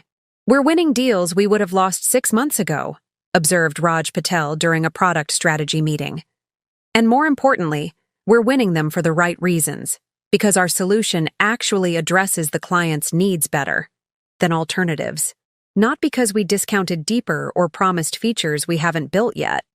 The financial markets had taken notice of these substantive improvements. Meridian's credit rating, which had been downgraded to near-junk status during Alexander's acquisition spree, had been upgraded twice in the past quarter. This improvement in creditworthiness had allowed the company to refinance its remaining debt at significantly more favorable terms, creating additional financial flexibility for strategic investments. The credit rating agencies are recognizing what we've seen internally, noted James Patterson during a board update. Meridian isn't just temporarily patched, it's fundamentally stronger than it was before the crisis. That's reflected in our borrowing costs, our stock price, and our ability to attract strategic partners. Indeed, partnership opportunities that had evaporated during Alexander's tenure were now re-emerging, often initiated by the very companies that had previously distanced themselves from Meridian. 3 major technology providers had approached Vivian about integration initiatives, and 2 potential acquisition targets had indicated preference for Meridian over competing offers, specifically citing the company's leadership and cultural alignment. The industry has a long memory, Eleanor Blackwell observed during their weekly update. Companies remember both how Alexander conducted business and how Meridian operated when you were involved in leadership before. The contrast has created an opportunity to rebuild relationships that many thought were permanently damaged. For Vivian, perhaps the most meaningful evidence of success came during an all-hands meeting marking her 6-month anniversary as CEO. As she concluded her presentation on the company's progress and future direction, something unexpected happened. The assembled employees rose in spontaneous applause, their faces reflecting not just professional appreciation, but genuine emotional connection to the company's revival. Later, as she reviewed the anonymous feedback submitted following the meeting, one comment particularly stood out. 2 years ago, I was updating my resume and planning my exit. Today, I'm proud to tell people I work at Meridian again. Thank you for bringing back the company we believed in. This sentiment was echoed in dozens of similar comments, each reflecting a personal experience of Meridian's transformation under Vivian's leadership. The metrics and market validation were important, certainly, but these human testimonials represented perhaps the most compelling evidence of success: the restoration of pride and purpose within an organization that had lost its way. As Vivian prepared for the upcoming board meeting, she compiled the comprehensive evidence of Meridian's successful transformation: financial metrics showing sustained improvement, client satisfaction scores reaching record levels, employee engagement metrics reflecting renewed purpose and commitment, product reviews highlighting substantive improvements rather than marketing gloss, partnerships and opportunities that had seemed impossible 6 months earlier. The narrative they collectively told was clear and compelling. Meridian Enterprises wasn't merely recovering from near disaster. It was emerging stronger, more focused, and better positioned than it had been. Even before Alexander's missteps, the transformation wasn't just a return to stability, but an evolution towards something more sustainable and valuable than what had existed before. For Vivian personally, this evidence of success carried profound meaning beyond professional validation. Each improved metric, each positive client interaction, each engaged employee represented the vindication of her vision for what Meridian could be, the vision Alexander had dismissed as overly cautious and insufficient for market leadership as ROI. She reviewed the final slides for her board presentation. Vivian reflected on the journey that had brought her to this moment. The devastation of Alexander's betrayal, both personal and professional, had forced her to rebuild herself from the ground up. That painful process had ultimately equipped her with exactly the skills, perspective, and resilience needed to rescue and transform the company they had once built together. The evidence of success surrounding her wasn't just proof that she had been right and Alexander wrong, though that validation was certainly present. More importantly, it was confirmation that the values she had always advocated, sustainable growth, authentic client relationships, collaborative innovation, financial discipline, were indeed the foundation for genuine business success. The quarterly numbers told a story of remarkable corporate recovery, but for Vivian Chen, they represented something even more significant: the culmination of a personal and professional journey from betrayed co-founder to triumphant CEO, from discarded partner to visionary leader, whose approach had been unequivocally validated by the very market Alexander had claimed she didn't understand. This, perhaps, was the most meaningful evidence of success. Not that she had proven Alexander wrong, but that she had proven herself right, creating in the process a stronger, more vibrant Meridian than had ever existed before. 1 year to the day, after Vivian Chen assumed leadership of Meridian Enterprises, she stood at the floor-to-ceiling windows of her office, watching the Seattle sunset paint the skyline in hues of gold and amber. The symbolism of the anniversary wasn't lost on her. One complete cycle from crisis to recovery, from uncertainty to validated success, from professional devastation to triumphant return. The past 12 months had transformed not just Meridian, but Vivian herself. The woman who had entered this building as the new CEO, determined, strategic, and focused on reclaiming what had been taken from her, had evolved into something more complex and perhaps more powerful. The journey had changed, her in ways she was only now beginning to fully understand. A gentle knock at the door interrupted her reflection. Eleanor Blackwell entered, carrying a small gift bag and wearing an unusually warm smile. "I thought the occasion deserved acknowledgement," Eleanor said, placing the bag on Vivian's desk. 1 year of the most remarkable corporate turnaround I've witnessed in 3 decades of investing. Vivian opened the gift to find a beautiful crystal paperweight etched with a simple message: Vision vindicated. The sentiment brought an unexpected lump to her throat. "Thank you," she said, genuinely touched by the gesture from her typically reserved mentor and investor. "It's been quite a year." "That," Eleanor replied, "is an understatement of spectacular proportions." They settled into the comfortable seating area that had replaced Alexander's imposing conference table, the city lights beginning to twinkle beneath them as darkness fell. Horizon Capital's investment in Meridian has yielded a 218% return in 12 months, Eleanor noted, her investors' precision never far from the surface. "From a purely financial perspective, it's been an unqualified success. But I suspect the metrics that matter most to you are different." Vivian nodded, considering the question. "The financial recovery was necessary, of course. But you're right. That's not how I measure success, at least not primarily." She gestured toward the open office space beyond her glass walls, where even, at this evening hour, teams were engaged in animated collaboration. "I measure it in the restoration of Meridian's culture, in products that genuinely solve client problems, in an organization that functions from authentic values rather than ego or acquisition metrics. And on a personal level?" Eleanor asked, her gaze shrewd but compassionate. "How do you measure the success of your own journey through all this?" The question struck at something Vivian had been contemplating as the anniversary approached: how to integrate the personal and professional dimensions of her remarkable year. "When Alexander left," she began carefully, "he took everything I thought defined me: my marriage, my role at Meridian, my professional identity. I measured my initial success by what I reclaimed. But somewhere along the way, that changed." Eleanor listened attentively as Vivian continued. "I realized I wasn't actually reclaiming anything. I was creating something new, a different version of Meridian, a different version of myself. Not a restoration, but a reinvention." This insight had been gradually forming throughout the year, crystallizing as Vivian recognized that her leadership of Meridian wasn't simply undoing Alexander's mistakes or returning to some earlier version of the company. It was synthesizing her original vision with everything she'd learned during her time building Horizon Capital, creating something stronger and more sustainable than what had existed before.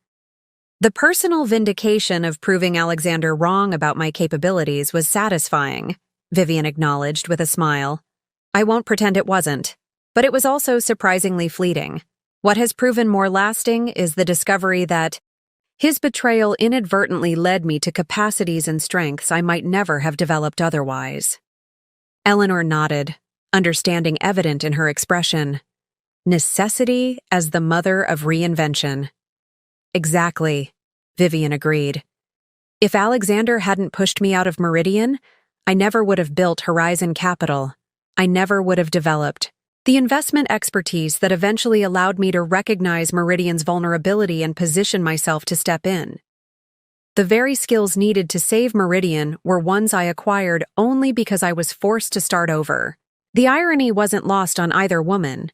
Alexander's attempt to eliminate Vivian professionally had instead catalyzed her evolution into precisely the leader capable of rescuing Meridian from his mismanagement. "There's a certain poetic justice in that," Eleanor observed. "There is," Vivian agreed. "But what I find more meaningful is the integration of those experiences into something constructive. The pain of betrayal transformed into capacity for leadership, the professional setback converted into strategic advantage, the personal loss evolving into independence I might never have claimed otherwise." As they spoke, Vivian's assistant appeared, at the door with a subtle gesture indicating an important call. Eleanor rose to leave, squeezing Vivian's shoulder briefly, a rare physical gesture from the typically reserved investor. "You've done something extraordinary here, Vivian.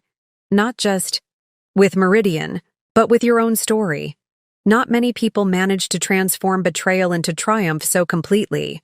After Eleanor's departure, Vivian took the call, a major client confirming expansion of their Meridian contract to international offices. Another success, another validation of the company's renewed direction under her leadership. When she hung up, Vivian found herself drawn back to the windows, to the cityscape now fully illuminated against the night sky. 1 year ago, she had stood in this same spot, looking out at these same lights, feeling the weight of responsibility for a company in crisis. She had carried with her then the scars of Alexander's betrayal, the determination to prove him wrong, the fire of reclaiming what had been taken from her. Now those motivations had evolved into something more nuanced and perhaps more powerful. The desire to prove Alexander wrong had been satisfied and then transcended, replaced by a vision that had nothing to do with him and everything to do with what Meridian could become under leadership that valued sustainable growth over ego-driven expansion. Vivian's phone buzzed with a text message from James Patterson. Board review packet looks excellent.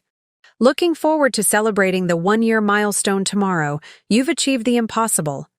The affirmation brought a smile to Vivian's face, but also a moment of reflection on how her relationship with validation had changed over the past year. Early in her return to Meridian, external confirmation of her success had been crucial, evidence that her judgment had been right, that her capabilities were real, that Alexander's dismissal of her potential had been catastrophically wrong. Now, 12 months later, she found herself less invested in external validation and more centered in her own assessment of what mattered. Meridian was thriving not because it proved Alexander wrong, but because Vivian's leadership approach was fundamentally sound, focused on creating genuine value rather than the appearance of success. This shift from external to internal validation represented perhaps the most significant evolution in Vivian's personal journey. The woman who had once been devastated by Alexander's rejection now stood complete in herself, her worth no longer tethered to his or anyone else's assessment. As she gathered her things to leave for the evening, Vivian noticed a small frame on her desk that hadn't been there earlier, clearly another anniversary gift, this one from her executive team. It contained a simple quote attributed to Roman philosopher Seneca: "Difficulties strengthen the mind as labor does the body." The sentiment resonated deeply. The difficulties she had faced, Alexander's betrayal, professional exile, the painful rebuilding of her identity, had indeed strengthened not just her mind, but her entire approach to leadership and life. The labor of transformation, both personal and professional, had produced capacities she might never have developed in more comfortable circumstances. Driving home through Seattle's evening traffic, Vivian reflected on the integration of these seemingly contradictory parts of her journey. The devastation that had once felt like an ending had become the catalyst for a new beginning. The betrayal meant to diminish her had instead expanded her capabilities. The professional exile intended to render her irrelevant had created the conditions for her triumphant return. This integration of apparent opposites, pain and growth, setback and opportunity, ending and beginning, had produced not just Vivian's personal transformation, but Meridian's organizational rebirth as well. The company's culture now reflected this same synthesis, combining the innovative spirit of its founding days with the strategic discipline Vivian had developed during her time building Horizon Capital. Arriving at her downtown apartment, Vivian was greeted by a stunning floral arrangement in the foyer, a gift from her brother Michael with a card that read simply, "Mom would be bursting with pride today. So am I." The personal acknowledgement touched her deeply. Throughout the intense focus on Meridian's transformation, Vivian had maintained close connections with the small circle of family and friends who had supported her during her darkest days after Alexander's betrayal. Their presence in her life represented another form of integration, the balance between professional achievement and personal relationships that she had sometimes neglected during Meridian's early years. Later that evening, as Vivian prepared materials for the next day's board meeting commemorating her first year as CEO, she found herself drawn to an article that had appeared in that morning's Seattle Business Chronicle. Meridian's Renaissance: How Vivian Chen Transformed Betrayal into Billion-Dollar Success. The headline made her smile. Journalists did love their dramatic narratives. But as she skimmed the article, she found it captured something essential about her journey. The writer had interviewed several Meridian employees, clients, and industry analysts, weaving together a narrative that extended beyond business metrics to the human dimension of the company's transformation. Chen's leadership represents a new model of corporate resilience, the article concluded.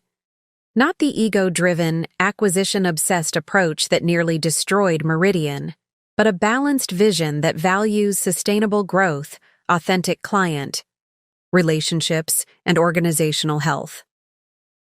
In proving her ex-husband catastrophically wrong about her capabilities, Chen has simultaneously validated a leadership approach that the technology industry desperately needs. The assessment was gratifying, particularly the recognition that what had occurred at Meridian wasn't just a personal vindication, but a validation of an entire leadership philosophy, one that prioritized genuine value creation over the appearance of success, sustainable growth over reactive expansion, and collaborative innovation over top-down control. As midnight approached on this significant anniversary, Vivian allowed herself a final moment of reflection. The journey from devastated ex-wife to triumphant CEO had not been what she would have chosen. The pain of betrayal too acute, the professional setback too severe, the personal loss too profound. Yet standing on the other side of that transformation, she could acknowledge that these very difficulties had forged something extraordinary, both in herself and in the company she now led. The Vivian Chen who had sobbed on her bedroom floor as Alexander packed his suitcase could never have imagined the woman she would become through that crucible. Stronger, certainly, but also more authentic, more purposeful, and paradoxically, more compassionate. Even toward Alexander himself. Their final conversation months earlier had revealed a man beginning to recognize the magnitude of his miscalculation, not just in dismissing Vivian's capabilities, but in the fundamental values that had guided his leadership. There had been no satisfaction in witnessing his diminishment, only a quiet acknowledgement that consequences inevitably follow choices. Vivian's phone buzzed with a calendar reminder for tomorrow. 1-year anniversary board presentation, 9 a.m. The agenda included her vision for Meridian's next stage of growth, building on the successful foundation established during this transformative year. That future-focused orientation captured perhaps the most significant aspect of Vivian's personal and professional integration. She was no longer defined by her past with Alexander, or even by her triumphant return to Meridian. She had moved beyond reaction to creation, beyond reclamation to innovation, beyond proving Alexander wrong to proving herself right in ways that transcended their shared history. As she finalized her presentation for the board meeting, Vivian included a slide she had deliberated over for days, a simple statement of Meridian's renewed purpose under her leadership. Building technology that serves humanity through sustainable innovation and authentic partnership. The words reflected not just a corporate mission but Vivian's personal integration of all she had experienced. The pain of betrayal transformed into commitment to authenticity. The experience of professional dismissal converted into valuing genuine partnership. The recovery from crisis channeled into dedication to sustainability. Morning found Vivian Chen striding confidently through Meridian's headquarters, greeting employees by name, exchanging brief updates with department heads, her presence exuding the calm authority that had become her leadership signature. The boardroom awaited, its configuration transformed like so much else in the company. No longer designed for power displays but for collaborative decision-making and strategic clarity. As board members gathered, the atmosphere reflected the dramatic shift in Meridian's trajectory over the past 12 months. From crisis to stability, from vulnerability to strength, from uncertainty to validated success. James Patterson, who had witnessed both Vivian's departure and her triumphant return, greeted her with genuine warmth. "1 year ago, we took a chance on your vision for Meridian's recovery," he said quietly. "It might be the best decision this board has ever made." Vivian smiled, acknowledging the compliment while recognizing that taking a chance hadn't quite captured what had occurred. The board hadn't gambled on an unknown quantity. They had recognized in Vivian the leadership qualities Meridian desperately needed, the same qualities Alexander had systematically dismissed and attempted to erase from the company's culture. As she prepared to present her anniversary assessment and future vision to the board, Vivian Chen stood not as Alexander Reed's ex-wife who had improbably reclaimed her position, but as Meridian's CEO who had earned that role through demonstrated capability and validated results. The distinction was subtle but profound. A shift from identity defined by relationship to identity established through independent achievement. "Good morning," Vivian began, her voice confident and clear. 1 year ago, Meridian Enterprises stood at a critical inflection point, facing challenges that threatened its very existence. Today, we gather to celebrate not just recovery, but renaissance, a fundamental reimagining of what this company can be and the value it can create in the world. As she guided the board through Meridian's remarkable transformation, financial, metrics, client success stories, product innovations, cultural evolution, Vivian recognized that she was simultaneously presenting the narrative of her own journey. The company's integration of apparent opposites, innovative spirit with financial discipline, technical excellence with human-centered design, ambitious vision with sustainable execution, mirrored her personal integration of seemingly contradictory experiences. The betrayal that had once threatened to destroy her had become the catalyst for her greatest achievements.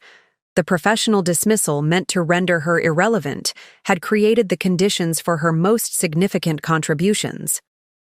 The personal loss that had seemed devastating had ultimately led to a more authentic and powerful sense of self. This integration of past and present, pain and purpose, ending and beginning, represented the true culmination of Vivian Chen's extraordinary journey.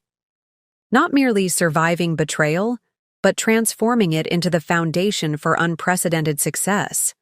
Not simply reclaiming what had been taken, but creating something far more valuable in its place. Not just proving Alexander wrong, but validating a vision that transcended their shared history and pointed toward a future limited only by imagination and the courage to pursue it. As Vivian concluded her presentation to enthusiastic board approval, she carried within her the quiet certainty that this anniversary marked not just a milestone in Meridian's recovery, but the completion of a personal transformation more profound than any corporate turnaround. The woman who had once defined herself in relation to Alexander Reed, as wife, as co-founder, as betrayed partner, now stood complete in herself, her identity forged through challenge, her purpose clarified through adversity, her vision validated through results. The journey that had begun with a devastating betrayal had culminated in triumph beyond mere revenge, the creation of a stronger, more authentic self, and a more vibrant, purposeful Meridian than had ever existed before.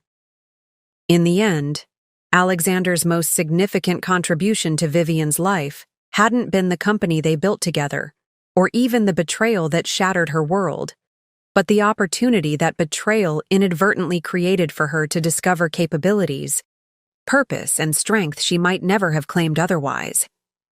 As board members offered congratulations and shared their perspectives on Meridian's extraordinary year, Vivian felt a deep sense of completion, not of her journey, which would continue to evolve in ways she couldn't yet imagine, but of the chapter that had begun with betrayal and culminated in this moment of integrated triumph.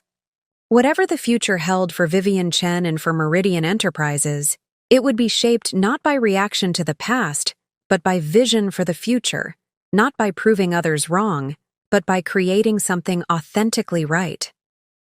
In that realization lay perhaps the most profound evidence of Vivian's transformation. She had moved beyond the need for vindication to the freedom of creation, beyond the shadow of betrayal to the light of possibility, beyond the limitations of what had been to the expansive potential of what could be. And in that integration of her past experiences with her present purpose and future vision, Vivian Chen had achieved something far more significant than reclaiming a company from the man who had betrayed her. She had claimed a self more powerful, more authentic, and more complete than any external circumstance could diminish or define. That, in the end, was the true measure of her success. Not that she owned the company that had fired her ex-husband, but that she had become a woman whose worth was no longer tied to his or anyone else's assessment. In transforming betrayal into triumph, Vivian had discovered that the most important company to reclaim had been herself. Up next, you've got 2 more standout stories right on your screen.